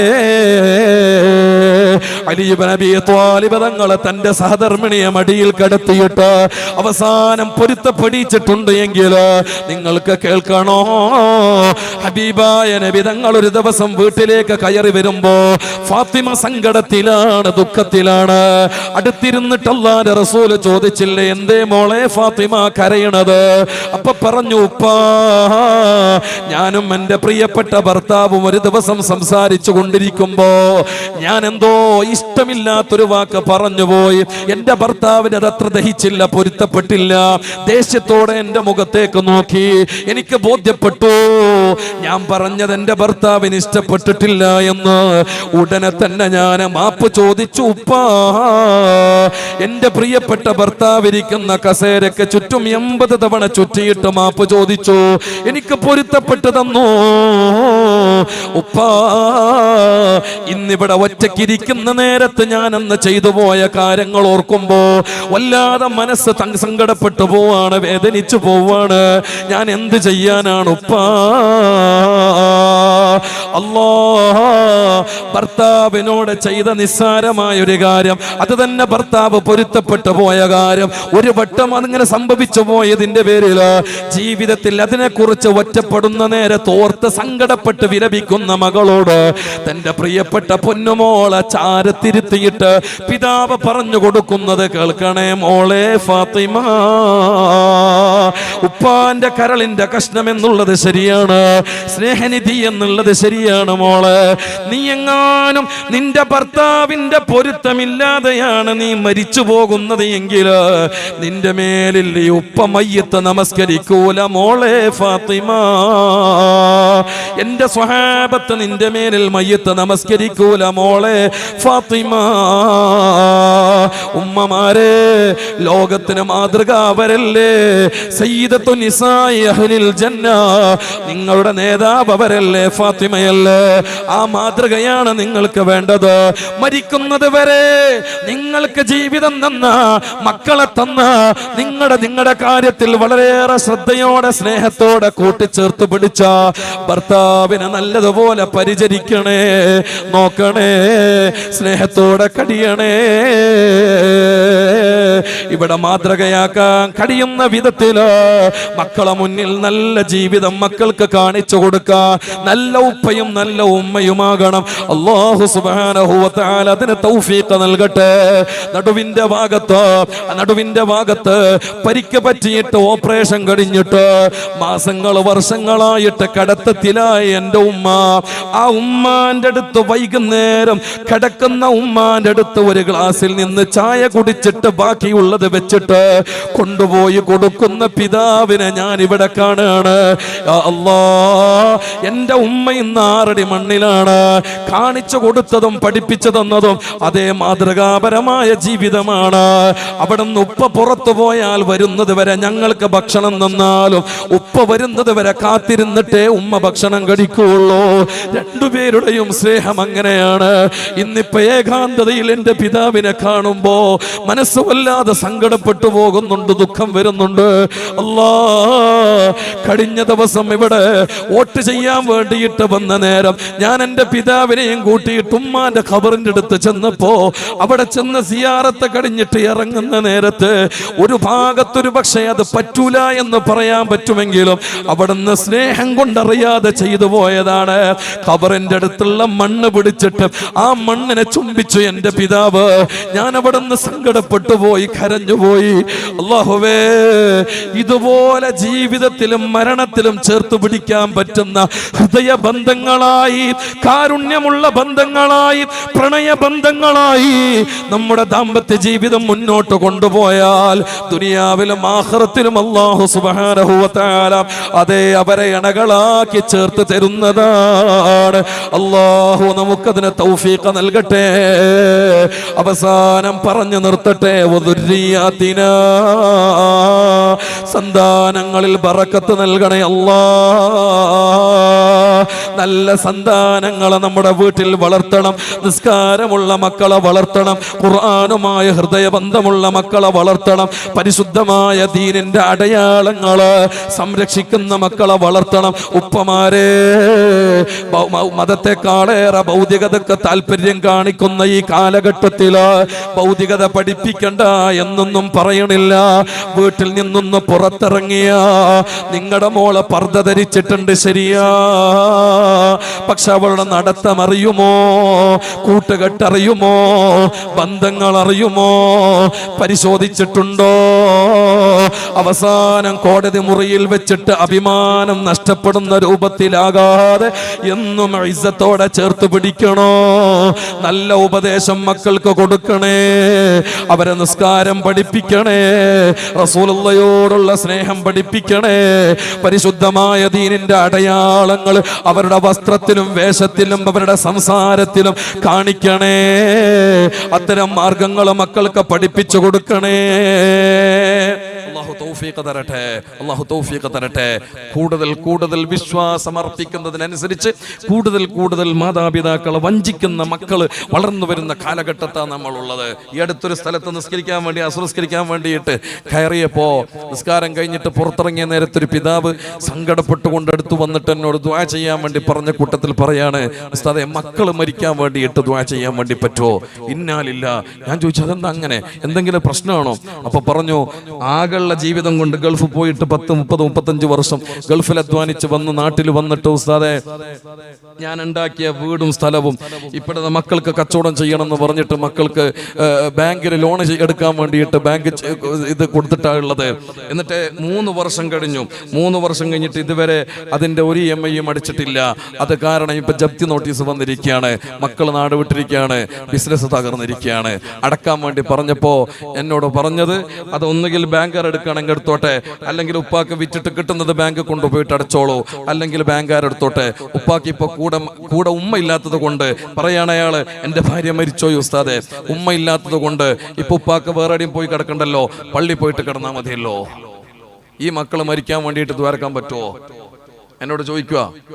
ഇന്ന് മക്കൾക്ക് വേണ്ടിയിട്ട് ഇല്ല വീട് കൊടുത്തിട്ടില്ലേ, ലോൺ എടുക്കാൻ വേണ്ടിയിട്ട് കൊടുക്കുന്ന ഉപ്പാരും ഉമ്മാരും ഇല്ലേ? ചിന്തിക്കേ. അവസാനം സങ്കടപ്പെടുകയാണ്. കഞ്ചാവും മയക്കും മരുന്നും സുബ്ഹാനല്ലാഹ് എന്തെല്ലാം തോന്നിവാസങ്ങളാണ്. എല്ലാം കഴിഞ്ഞിട്ട് ഒരു ചങ്ങായിന്റെ കല്യാണത്തിന് പോയവരെ ആ കല്യാണത്തിന്റെ പേരിൽ ഇവന്റെ കുടുംബത്തിനെതിരെ കേസാകുന്ന കാലല്ലേ? എവിടെയാ ദീനുള്ളത്? മക്കളിൽ എവിടെയാ ദീനുള്ളത്? ആരാ ഇന്ന് ദീന് അനുസരിച്ചുകൊണ്ട് ജീവിക്കുന്നവര്? നൂറ്റാണ്ടുകൾക്ക് മുമ്പ് അല്ലാഹുവിന്റെ റസൂൽ പറഞ്ഞില്ലേ, 2 കാര്യങ്ങൾ പ്രധാനമായും പറഞ്ഞു. ഒന്ന്, ഇദാ തഗാ നിസാഉക്കും, പെണ്ണുങ്ങൾ മോശക്കാരാകും, നിങ്ങളിലുള്ള പെണ്ണുങ്ങൾ മോശക്കാരാകും. ആയില്ലേ? ഏതെല്ലാം നിലക്ക് ഇന്നലെ വരെ അഭിമാനത്തോടുകൂടെ നടന്നിരുന്ന നമ്മുടെയൊക്കെ ഉമ്മമാരെ എന്നും അഭിമാന സ്ത്രീകളായിട്ട് എടുത്തു പറഞ്ഞിരുന്നവര് ഇന്ന് അങ്ങാടികളിൽ സോഷ്യൽ മീഡിയകളിൽ എവിടം വരെ എത്തി? കാസർഗോഡുള്ള ഉമ്മമാര് അടികൊണ്ട് ഓടുന്ന സീന് ചിന്തിക്കുക നിങ്ങള്. എവിടെ വന്നിട്ടാ ഈ ഓടുന്നത്? ചിന്തിക്കുക നിങ്ങളെ. ഇന്നലെ വരെ വളരെയേറെ അഭിമാനത്തോടുകൂടെ പോയി വോട്ട് ചെയ്തിട്ട് ആർക്കാണ് വോട്ട് ചെയ്തത്?